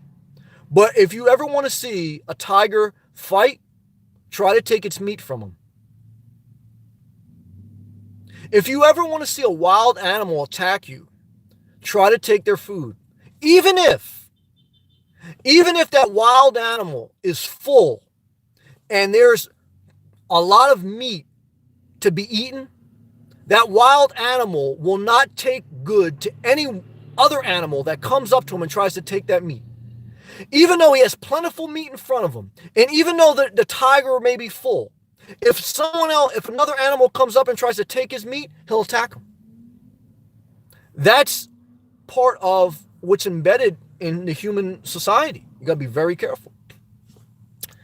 Alexis, yes to everything you were saying tonight. Hand clap, thank you. I'm a mother, and I hate the public school system. I'm not mad at that. Joe Boss, golden words by Sam. Thank you, Joe. Hey, Sam, greetings from Tampa. Tampa's got some good job opportunities. Thank you, brother. Shout out to the west coast of Florida. Scotty B. Hey, Scotty. Hello, Sam. I'm back from my 9,500-mile trip across the USA. He's our Canadian brother. To California. He went to California up to Vancouver, now back in Ontario. Nice long month. Now I need to binge watch YouTube. Scotty B, I'm so thankful that you are healthy and back home safe. How is your new camper? Scotty B is a guy who I met on YouTube last year. He started watching my videos when I was traveling down to Florida. He van camped down in Florida. Then he went back to Vancouver. And then now he road trip, I think, in the middle of the country to California. But he bought a camper. So how'd your camper go? Good to have you back. Love and respect to all my Canadian brothers and sisters. James, Sam, I know what you're saying with this bully thing. I wish I had taken that route, brother. I totally understand. I respect you and what you did. Well, thank you. I mean, it's a shame because certainly, look, there's people that you can't beat up. I don't care how tough you are. Someone can beat you up. And violence is not the answer. But I'm just sharing one of the experiences of my life. And, I remember too, I was in elementary school, I was, what do they call, like I was like a traffic officer, or like the badge you put on you, like, you have to watch like the after school activities or something like that. And I just always took it serious that, look, if you're blessed to oversee something, to be a leader, your number one job as a leader is to take care of people that can't take care of themselves. Take care of the weak. A strong person is supposed to secure the environment for the weak person. The strong person is supposed to secure the environment for the weak person. The strong person is not supposed to create an environment that the weak person feels more vulnerable. You understand what I'm saying here tonight? Very powerful. James, there is a right way to handle bullies, and sometimes you just take your way is what it is. Feel at the time. That's what it is. Ashley, hey Ashley. I don't understand how to read that, but love and respect, and thank you for the comment. Ice Thesis. Have you learned anything from spending this past week with your mom in New Jersey? Thank you, I have, brother. Thank you, Ice Thesis. I have had it reinforced, the aging process. And no matter how strong you may feel now, No matter how much energy you may have now, you will get to a point, if you live long enough in this world, where your body decays. And that this world is temporary. And that there are times in this world where making a lot of money in the stock market excites you. And it does. I've been there. And making a lot of money excites you. And it does. And I've been there.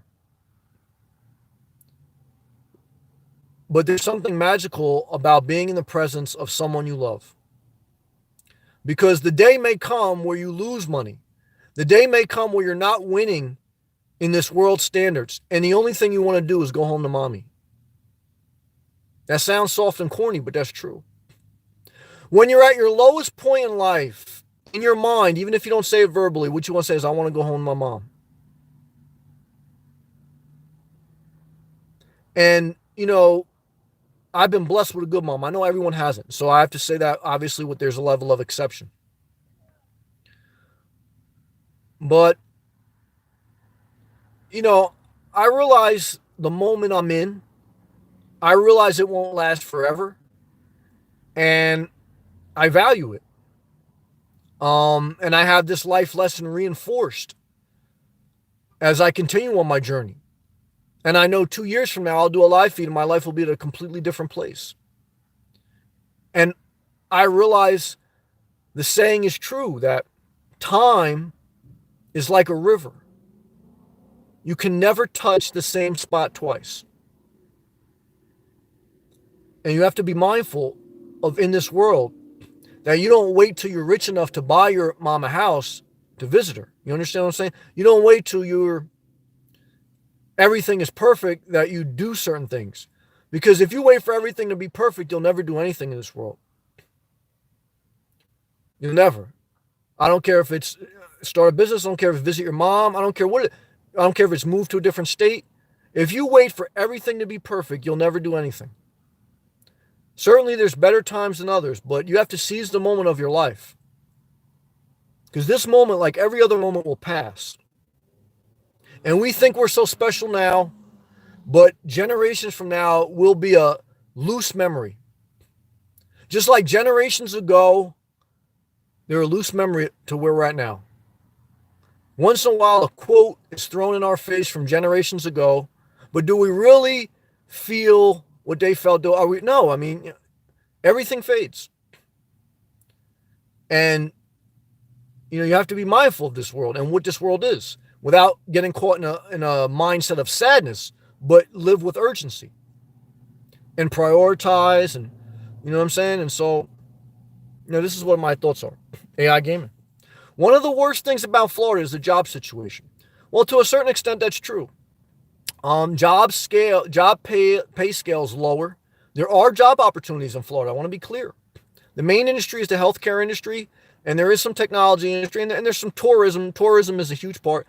But again, if I had to give you any advice, if you were moving to Florida, and if you had to get a job there, it's just like any other place. It's positioning yourself. You need to be within 45 minutes of Miami, 45 minutes of Jacksonville, 45 minutes of Orlando, or 45 minutes of Tampa on average. Those are the major hubs of Florida. Miami, Orlando, Jacksonville, and Tampa. Within a 45-minute radius of those major metropolitan areas is where the most jobs are. Does that mean you can't get a job anywhere else? No, there's other jobs in other parts of the state. And you should try to secure a job before you move down there. But you should do whatever works for you, because there's no one answer for everyone. But that's kind of like just a general rule of how you should move in life. There's more state parks. There's more opportunities for camping if you wanted to live mobile, but they cost. There is some free camping in Florida, but it's in a very remote parts of Florida. And if you had to work, again, in one of those big cities, you're going to have a huge travel commute. But I will also give Florida credit. In certain parts of Florida, the cost of living as far as housing is very much cheaper. So you don't need to make as much. And you can live decently. So there's trade-offs. Like in New Jersey, you're going to get a higher paying job, but your housing is going to be a lot higher, your housing cost. So every state, just like every person, has their good and bad. You have to evaluate, you know, again, I think the number one thing is obviously you got to evaluate the climate and what you like, and, if you can get a job there. Because look, no matter how you cut the pie in life, you got to feed yourself. And the only way to feed yourself is to secure some type of income. That's what I've learned. And hey, Ann. Hey, Sam. Public school in the U.S. is indoctrination into their corrupt system. They need a brainwashed herd so as to be able to control. Truly educated people are not controllable. Well, I think that's true to a certain extent. Good job, man. I think that's the one value of the internet. That's why I'm very leery. I mean, China does censor some of the internet accessibility. That concerns me. But certainly everything you search on the internet is also traced. So are we ever free? I mean, they're always looking to control us. Even if they allow us to do certain things, that's what's, but it's understandable. I mean, to a certain extent. And it's understandable that you have to have certain structure, right? I mean, school systems do help. Public school system is a blessing. I mean, look at other societies that don't have public school system.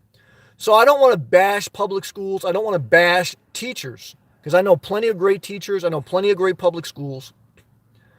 The structure of it can be good, but I think you need shorter classrooms. And I think you need more creative, basic life lessons taught, not abstract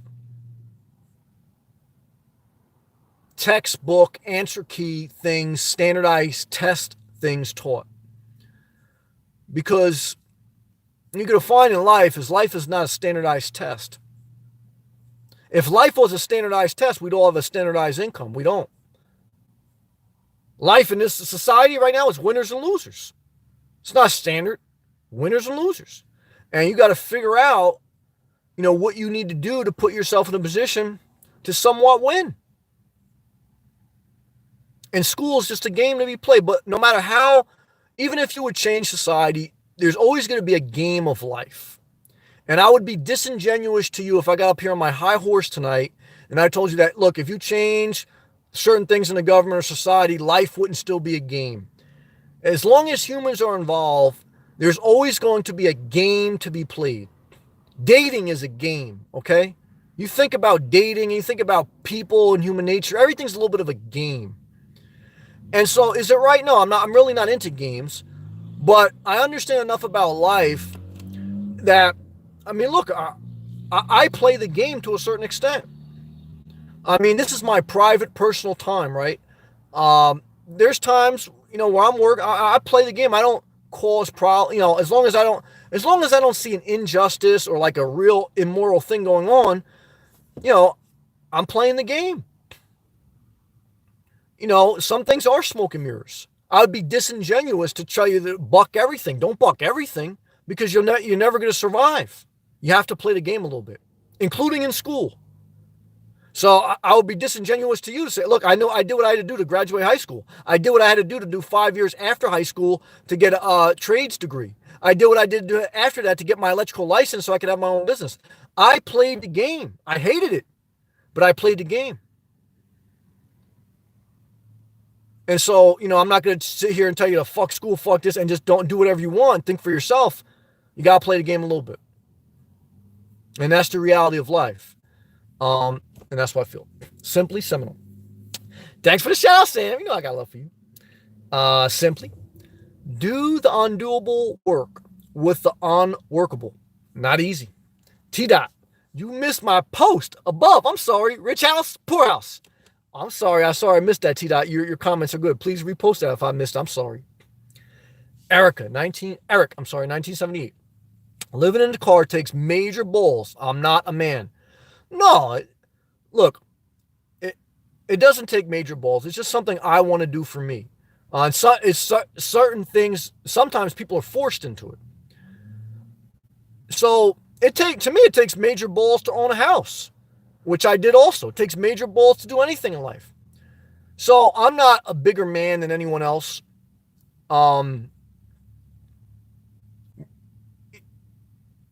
Living a good life takes balls. Okay. And anyone can do that, and it's not easy. To me, waking up every day and not just giving up on life, that takes balls. And believe me, there's some days I want to give up. And I understand why people give up. People often ask me, why don't I give up? The only reason I don't give up in life is because I know enough in life that if you give up, life just keeps kicking you.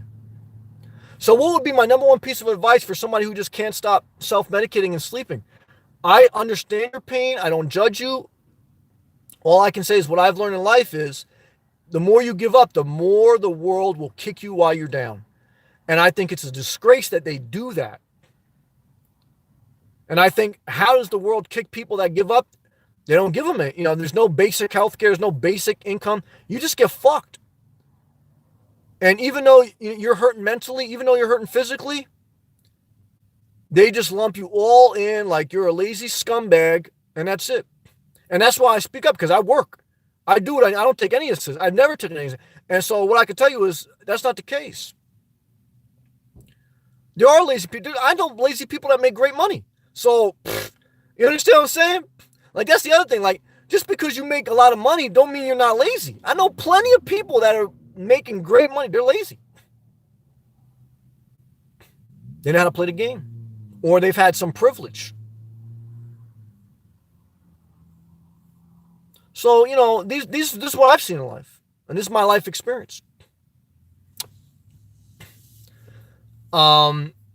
Eric, smashing that like button. Well, thank you, Eric. Thank you for everyone who does take the effort to hit the thumbs up button on the video. Please do so. It helps support the channel. It's free. Share the video. Leave a comment. It's all free things. It just helps my channel. And I appreciate that. If you don't want to do it, don't do it. You shouldn't do anything because you're forced or manipulated. Again, I don't try to run this channel out of manipulation. I speak directly. I try to be somewhat fair, but I know sometimes I could be boisterous.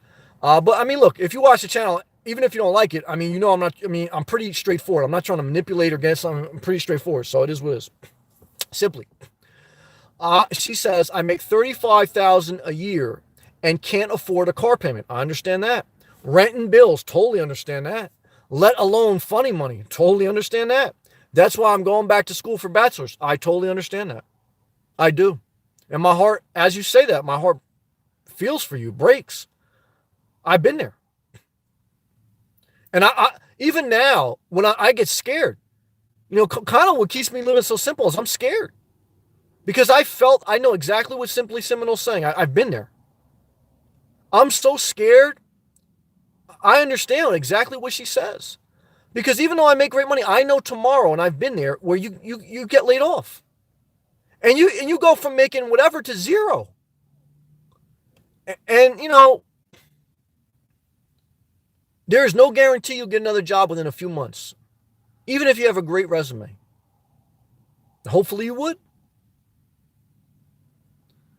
But, 35,000 to pay, average rent is at least $1,000 a month. Average car payment is $500. Now that's high, but I think you can get a decent car payment for $250, $300 a month. But that's the average. The average car payment right now in America is $500. The average rent has got to be at least $1,000 for a small apartment. So right there, $1,500, and you haven't even fed yourself yet. You got to have at least $500 a month or a couple $100 a month at least to feed yourself basic food. Then you got to pay for health insurance. A lot of $35,000 jobs, they don't have health insurance.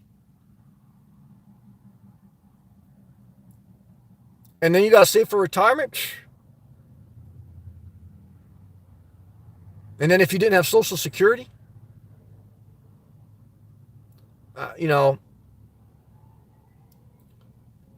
it's a dangerous decision to gauge society solely by what the stock market says, solely by what someone, but I understand it because I've been there. So I understand both sides. That's the one thing God has blessed me with. I've seen so much variety in life. I've been able to sit with the very wealthy. I've been able to spend time with the very poor. I've spent time in both environments.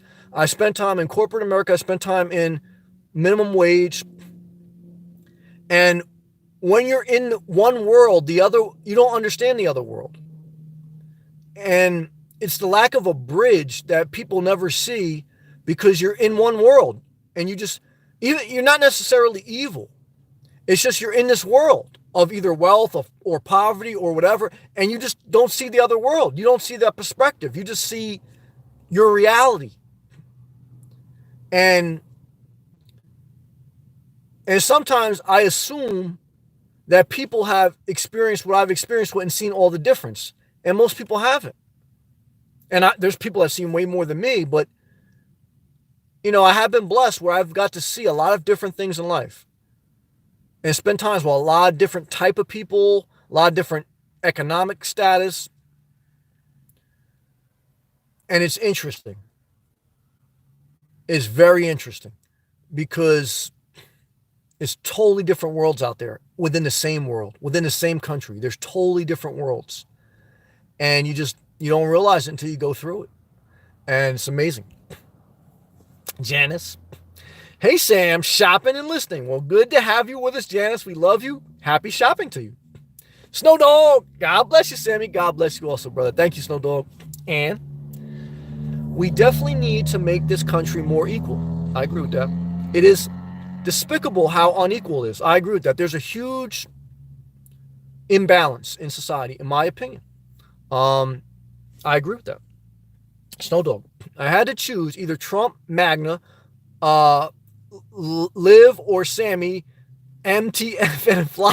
Oh, meaning move to Florida now. That's not an easy choice. Thank you, brother. I appreciate that, Snow Dog. You gotta be able to laugh. Good job, Snow Dog.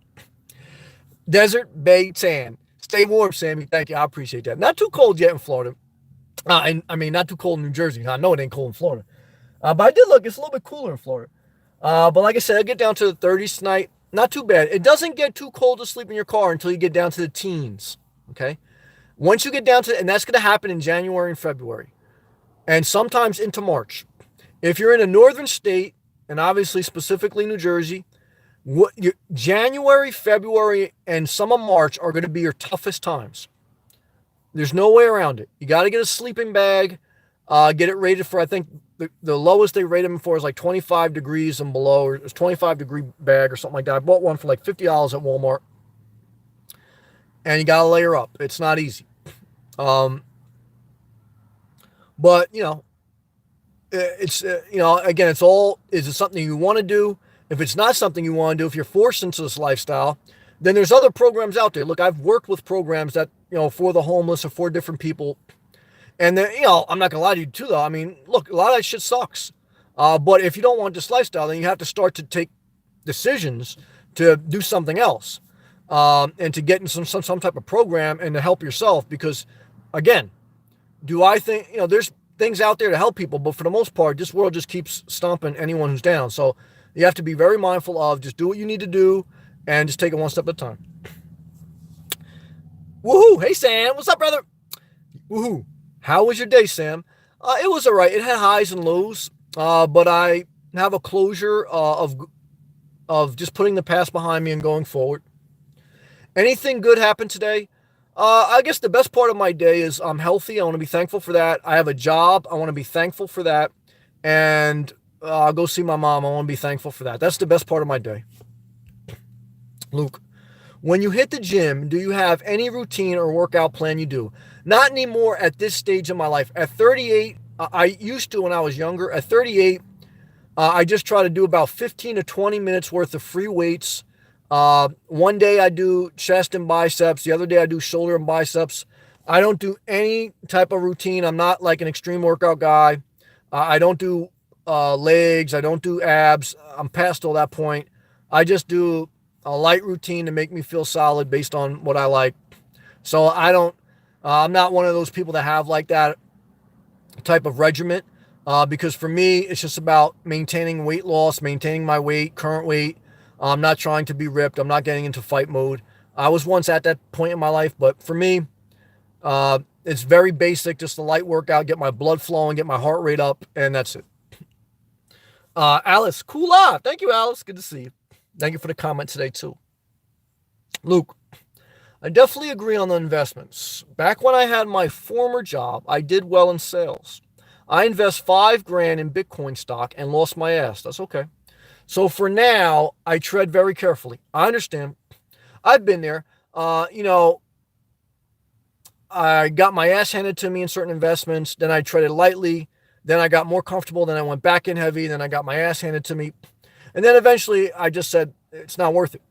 Um, again, what I just do is I just paid off debt. I try to just bank stuff in savings. I don't make really any interest. Uh, I just go to my 401k to the match, and that's it. I don't have any fancy investments. I wish I could live off my investments. I tried. I couldn't do it. More power to anyone who can do it. I know there are certain people out there, but I just got to a point for it to me. I just didn't want to lose any more money. So I mean, everyone has to make their own decision for them. So I won't try to make that decision for someone else. I could just share my experience. Ooh, do you drink Monster Energy? No, I don't. When you travel long distance? No, I don't drink any energy drinks. I don't have a peace about them. I'm not against. I don't want to say I'm not against them, but I'm not for them. Caffeine in my coffee is enough for me. I don't like the high concentrated levels of caffeine in those energy drinks. Just my opinion. I don't like them. I don't take them. Nope, not for me. T Dot. Shout out to Scotty B. That's my guy. He says, oh, T Dot's from Toronto, Canada also. Love and respect to our Canadian brothers and sisters. Thank you. Thank you, T Dot and Scotty B. Good to see you. Apathy. Sammy. I asked a friend in the UK, stands for United Kingdom, how they see Trump. She said most of the UK thinks he's the next Hitler. US news is being censored. Well, I don't feel that way.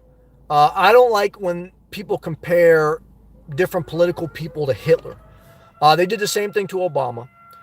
Hitler was in a whole nother class, okay? And I don't think Trump is that class, and I didn't think Obama was that class. I think that's too far extreme. And you have to look back at history. The reason why Hitler was able to get a stronghold with his evil ways was because that country, after, what was it, World War One or something? After World War One, that country was left for dead. And so there was a destitute people. Now, from my understanding, research this yourself. And he basically, people were desperate. And, he was able to finagle his way. And then he got more extreme, more extreme, more extreme. And I'm generalizing. You've got to be very careful when you talk about something like this. But I'm saying all that to say, that aside, I do not feel Trump is on that level. And I do not feel that at all. I don't think Trump is all evil. I don't think everything he says is evil. In my opinion, I think the worst president that I've ever lived through is George Bush II. He may be a nice guy, but I think his leadership was the worst in my experience. I think Trump has a lot of intelligence, and I think he's very savvy. I would just like to see him use some of his salesmanship I would love to see him. Look, I'm not against pro-business, but he's got to balance some of that with pro-people. But I just don't think he can relate. I just don't think he can relate. I don't think he has a perspective, empathy. I don't. I think he means well in his mind, and I think he speaks to what he knows. I think he thinks if the job numbers show good, if the stock market goes high, he thinks that society's whole. But he's a hypocrite because he didn't say society was whole when Barack Obama tripled the stock market and unemployment was dropping. I don't remember him cheering Barack Obama. So he's that's where I really disagree with him. Like, I could understand, like, if he said, look, well, Barack Obama tripled the stock market, I only doubled it, so he did great too. He didn't say that. But that's all politics. I mean, but I don't think Trump is evil. And I understand why he got elected. And I don't think Hillary was right on everything either. So, but I certainly believe in more of what Barack Obama was fighting for, as far as a level of basic health care, a level of a basic income of a better shaped middle class, of more help for the impoverished. I mean, the answer is not just handouts, but the answer is a level of, you know, there's a backstop. But the answer is in a balance. The answer is in a balance. Society struggles with balance. You would love to take a little bit of Trump, a little bit of Barack, and kind of like mix them up, and try to find some type of balanced place where you could have a good, thriving business environment, and you could have a good, healthy society with a standard of living that is insured for a bottom. And so we wipe out a level of poverty and helplessness, and then you also create an environment where society can continue to grow and invest, and people can make money, and I think you could do that. But again, I go back to the parable of, if you put a lion in front of a bunch of meat, even if that lion is full, if another lion comes to take that meat away from him, that lion will attack. I've been around a lot of dogs in my life as pets and people who had dogs, and it's the same principle. If you give a dog certain treats and you put those treats in front of that dog, even if they don't eat them, if another dog comes to take those treats, that dog will snap at the other dog, no matter how mild-tempered that dog is. People don't want to give up their treats, even if they're full. DMX had a song like that, "Stop Being Greedy." But, again, it goes back to the story of my grandfather. Why wouldn't you want the ATM to say you can select 1 for English, 2 for Spanish, when you yourself came here and were mocked for not knowing English? And his answer to me was, why should someone else have it better than I had it? I had to fight for it. They should have to fight for it. And a lot of people think like that. And it's sad, but that's human nature that I've seen in life. And then T-Dot says, water has no memory. Okay. Gang of Youth, my dude. I'm just tuning in. Well, I appreciate that. Love from Queens, New York. Well, thank you, brother. Nas, I was listening to Nas before I went live. One of my favorite rappers. And thank you for leaving a comment. I appreciate everyone who leaves a comment. It means a lot. Thank you. Tom Hanks, hey, Tom, North Carolina's in the house. Hey, Sam. What's going on, brother? Love and respect to you and Blanton and Boone, North Carolina. What's up, brother? Ooh, Sam, a lot of YouTubers say you will get massive mold problems living in a van. Have you ever heard this? I've heard of that, but in 2 years living in my car, yes, in the morning you may get condensation on your front windows, but I've never had a mold problem. The only time I've ever had some semblance of mold is when, in the beginning of my journey, when I would have wet clothes, whether they were coming from the ocean or coming from the gym, and they weren't in a sealed bag, they would sometimes get a moldy smell.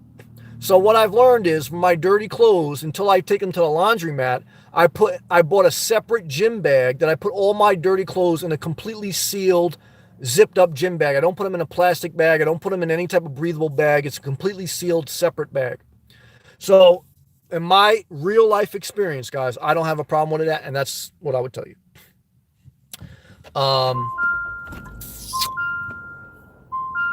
Luke, do you feel let me read it slowly. Do you feel you will feel truly alone in this world when you lose your mother? Good question. And father. Especially if you don't have a wife and children. I always feel this way, that I would feel lost. Well, I know I'm going to feel an extreme amount of loss when I lose my mother, just like I did when I lost my dog. There's an emptiness, there's a void, and it's a huge hole in your heart, and it never gets filled. But I already know I'm kind of alone in this world. That will be kind of like the missing piece. I mean, that will be like the real finale. So it's gonna suck. There's no way around it. I know it.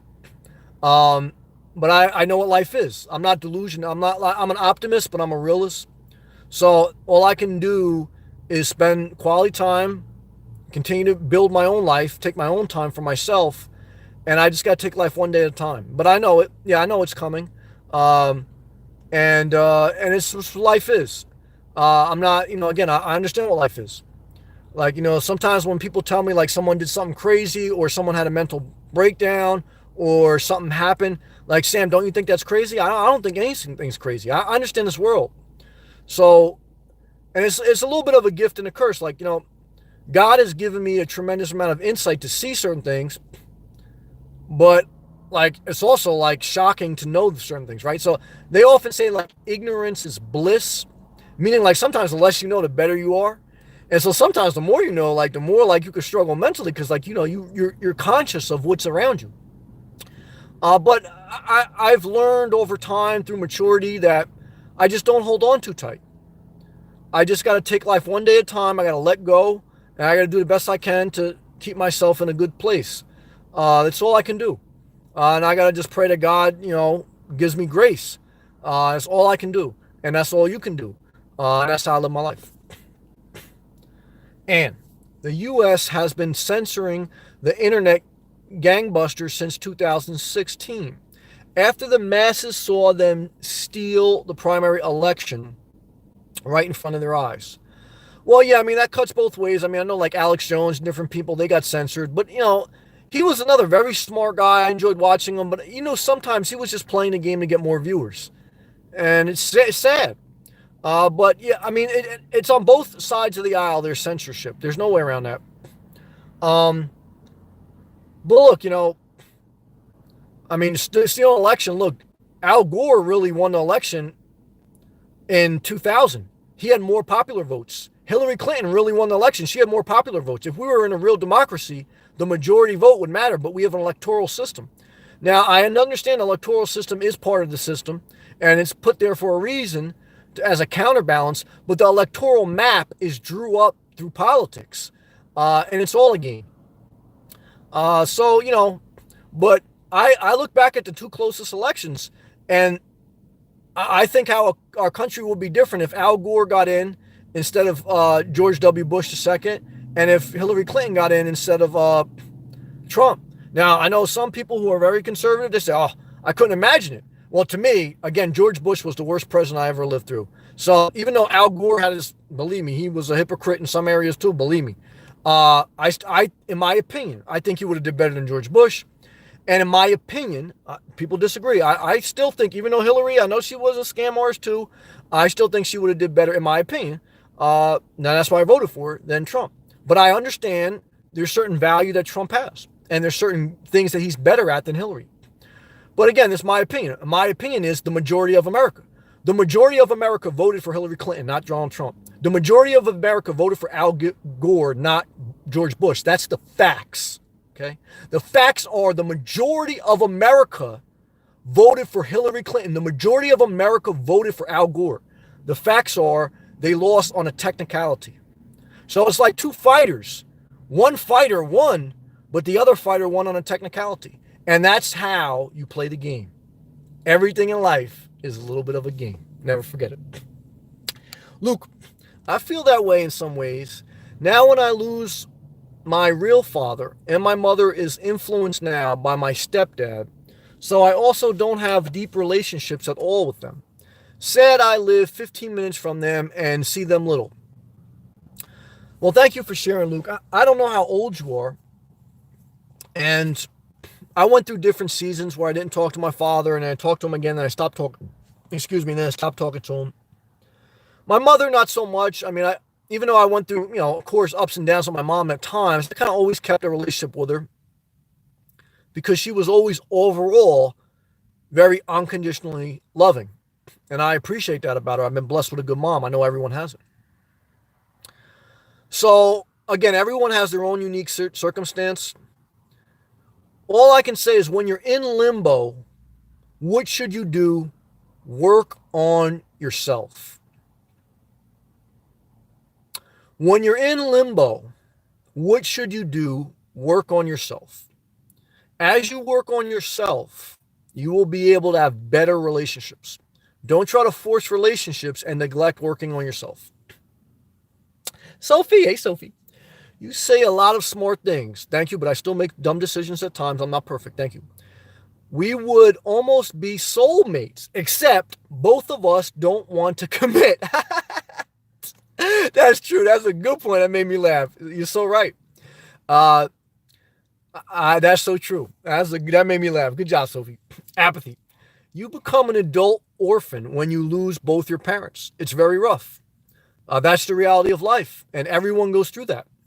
Everyone in this world will at some point lose their parents, and my heart goes out to them. I understand what life is. Luke at Apathy Sucks. I feel that now, kind of. Yep, I understand, Luke. Dixie, hello from Texas. Hey, Dixie, how are you? Hand wave emoji to you. Apathy. Very sorry, Luke. It's difficult to find grief bereavement support group. It helps. It helps. He says time heals. Somewhat it does. There's always scars, though. Surround yourself with people who love you and don't judge you. Well, I think that's an excellent point. I totally agree with that. Good job. Apathy. Very true. I think after Trump got in there, they are going after, I don't know if I'm going to say this right, dissenters, dissenters and YouTubers and also liberal channels. Well, they're also going over after conservatives, again, like Alex Jones and different people. So it's on both sides. I want to be fair. Fox is everywhere. So is CNN and YouTube for free. Most people are willful, blindfold, mold, scary. Again, I want to be fair. That's on both sides. That's on the liberal side and the conservative side. And even though I tend to lean Democratic, I certainly understand the value of certain conservative thought process. And I have to be fair. It happens on both sides. And I can't not say that enough. Apathy. You are very rare, Sam. You speak the truth. Well, thank you. And I'm still not perfect, and I'm not always right. But thank you. FL. This weekend, South Florida will be down in the 60s. So you'll be lucky to ease back into the hot weather upon your return. That's interesting, FL. That's exactly what I thought, too. I looked at the 10-day forecast. I thought the same thing. Thank you. Woohoo. Does Walmart have D battery fans? Yes, I did a video about that. Again, that's in my Nomad playlist on my homepage. Go to the Nomad playlist. If you scroll down, I think it's the How to Stay Cool. I actually did the video from a Walmart in Florida. And I bought a $20 fan. I have it right here.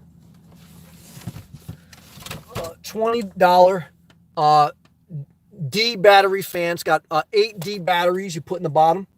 From Walmart is $20. The batteries, 8 D batteries cost about $13. Now, when I'm in Florida in the summer, I go through about 8 batteries every 2 weeks. So, that can get expensive. But, look, you don't have rent. So, T-Dot at Luke. Bitcoin, really? I have a bridge for sale in Florida. Yeah, well, don't laugh, T-Dot, because, look, everyone has lost money in certain ways. It doesn't matter if it's Bitcoin or real estate. No one is, everyone does their own thing. Some people don't risk any money in investments, but they spend money in buying furniture frivolously. So I didn't always think like that. I used to be a little bit harsh. And I still could be at times, I guess. But what I've learned in life is everyone spends their money differently. And everyone risks their money differently. And everyone's been hurt. Everyone's done foolish things. And it's very scary and hurtful to lose money. And you feel vulnerable. So, we got to remember that. FL. Yes, woohoo. I bought 2 for hurricane supplies during power failure. Luke. By the way, what stocks did you invest in? Well, I never did penny stocks. I would only do like S&P 500 stocks and market movers because I at times day traded. So I wouldn't look at investing in one stock, even though I did do that in the beginning of my journey. I bought certain stocks. I would have done my best if I would have just kept index funds and just not looked at them and just, but I didn't. I tried to do, more volatile things. But that's what I would do. I would just take a S&P market mover and try to, catch a certain percentage off it. And for a lot of time, I made money off that. But human nature, I thought I could, not that you even get greedy. I guess you do get greedy, but it's an unsustainable way, at least in my experience, to do that long term without taking major losses. You can, for a period of time, even years, do it. But eventually, it only takes a couple days or a couple times, and you can lose a lot of money.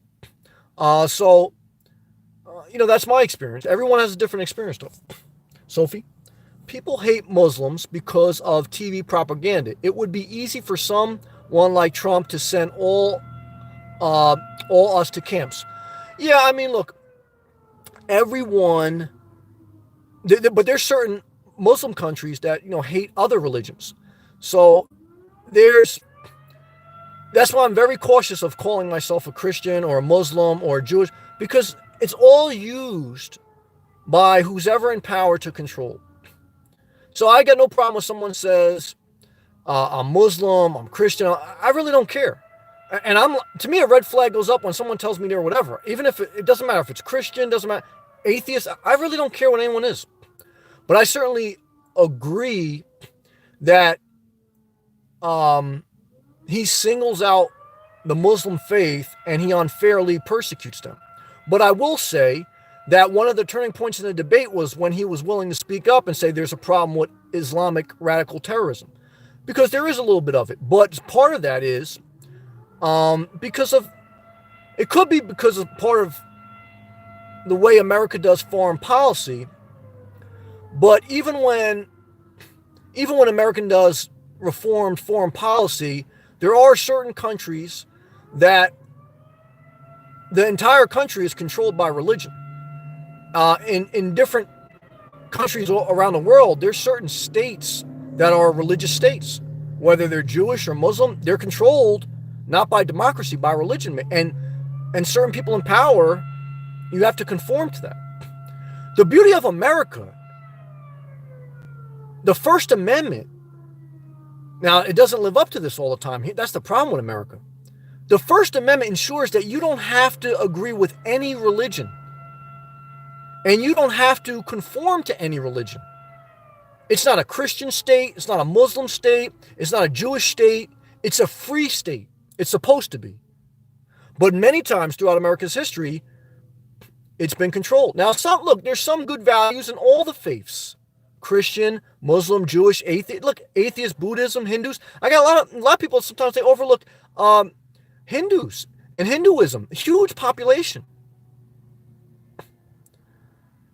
But the bottom line is, there's good and bad in everything. Again, that's where I've been blessed. Where I've spent real lifetime with different religions, different faiths, and people with no faith.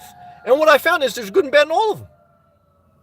And it's really not really some rocket science thing. The only thing that happens is that through economic oppression, religion is used to control people, just like patriotism, just like everything else. And just like everything else, the majority of people, the majority of faiths have most core things in common.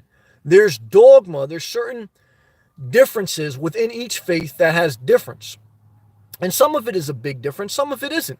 But at the end of the day, basic human nature is, look, people just want to live a peaceful life and not be bothered. There's extremists in every faith, and in no faith there's extremists.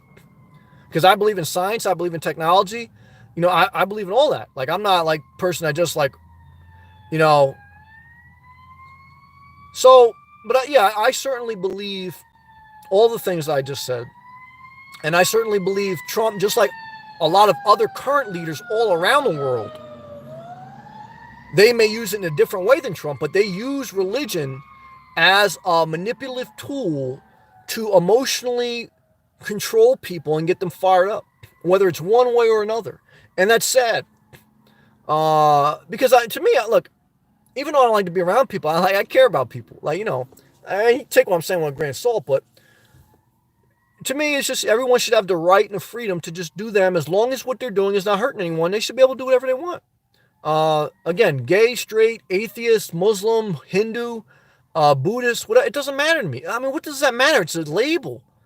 Now, there's certain teachings, again, that I agree with, that I don't agree with. There's certain teachings in the Christian faith I totally don't agree with. Just like in the Christian faith, women shouldn't speak up in church. That's what says in a certain part of the Bible. And there's certain things in the Quran that I've heard that I don't agree with. So I'm a fair person. There's certain things in the Torah that I don't agree with. There's certain things I do agree with. So if you read deep enough in any scripture, whether it's the Torah, whether it's the Quran, whether it's the New Testament, whether it's, things that Buddha wrote, there's nothing you're going to agree with everything. You understand what I'm saying? And most things are taken out of context. HVAC Genius. I was number 21 to click on a thumbs up. Well, thank you. I appreciate that. Thank you, HVAC Genius, for always checking in. I shouted out you earlier, man. I appreciate you, brother. Love and respect to Polk County, Florida. Luke. Hey, my man. Blessings to you as always. Enjoyed tonight with your mom. Thank you. It's getting late. That's true. Luke. He is a holistic natural health doctor. Oh, okay, I'll check him out. Brendan. Hey, Brendan. Any tips on living in your car in the winter? I'm from New Jersey, so it gets cold. I know. I did 2 winters living in my car in New Jersey. So what I would tell you is January, February, and some of March are your roughest months. Your biggest challenge is not sleeping in your car. It's going to be going from your car to your job, from your car to the gym, from your car to the store. Wear your scarf, wear a head covering, even when you're not in your car. It's the transition from inside your car out. Now look, in the middle of the night, even when you got to have a sleeping bag, hopefully rated for 25 degrees or below. Get them from Walmart for about $50, I think, max. Not the cheap one, you got to spend a little bit of money. And even when you do all that, even when you layer up, it's going to be cold. And in the middle of the night, you're going to wake up several times. In the very cold months, I slept in 0 below weather. I did videos about it, and I showed I had a water jug, and when I woke up in the morning, the water was frozen in the cup. You start your car, if you can, you heat it up for a little bit, you turn it off, then you're going to be freezing again. If you get really cold and you get sick, like I did, you may have to get a hotel room for a couple nights. Or stay at a friend's house or family's house. That's the reality of this life. You get some benefits of this life where you don't have certain bills, but there's sacrifice. And there's no magical hand warmer. There's no magical, I would never, in my opinion, I would never do a My Buddy heater in a car. Maybe a van, but you got to be careful. That's a gas thing. I don't want to do that. So that's my experience. That's all I will show you. But you can do it. I did it. Florida. FL says, gotta go. Thanks for the introspective chat. As always, you gave good advice to many here. Have a safe trip home, Sam. Thank you. I love you, FL. DT 2006. Hey, Sam. I didn't win the mega. I tried Powerball tonight. Again, I'm not mad. You hit me off if you win. BBT, South Carolina. Somebody from South Carolina won. One person I heard. Give a man a fish and he'll feed him for a day. But give him a case of dynamite and soon the village will be showered with mud and seaweed and undefiable chunks of fish. Damn, that sounds like Lake Okeechobee. That's what I'm talking about. Good job. Linda, BBT. Ha, I'm not mad at that. Sophie. That's the propaganda, though. If the news was fair and reported everyone equally there is good and bad distributed, and poverty is the main reason for strife regardless of religion. Well, I totally agree with that. And that's actually one of the ways that Hitler was able to overcome, because through poverty, he was able to offer certain services and certain social reforms that he eventually totally turned evil. And you see it all over society. I agree with that in different countries. I'm not very religious, but I don't want to be sent to, I hope I said that right, Gulag someday. I don't know what that means. But I hear you. Look, I am totally, I'm just freedom of religion, period. And I'm freedom of no religion, period. That's it. That's where I stand on it. Rattling it down. They do have hand warmers for camping, lifesaver on a trail. I hear you. I'm not saying they won't work, but all I can say, I had like double mittens on in 0 below weather. So rattling it down, I don't know if you spent a couple winters yet living in your car in 0 below weather. But what I can tell you is that's a lot different than going on a trail. I don't know. Now, maybe you did 0 below. And no disrespect for you. And now I'm not saying that's a bad idea to have a hand warmer. But what I'm trying to tell you is when it gets a certain level of cold, there's a no hand warming to happen. Now, I'm not against it. I'm not saying that's wrong to do that. I would probably do that if I needed to. But I'm just trying to share some perspective. Sophie, Mr. Buddy heaters break down so often. Does anyone know a better one? I don't. I mean, that's the common Nomad one. I looked at it, but again, I don't feel it's safe enough to live in a car with, in my opinion. Maybe a van. Of course, you could probably with an RV, but then you probably wouldn't need it. But again, these are just my opinions. Everyone should try whatever they want. Be safe. Do you.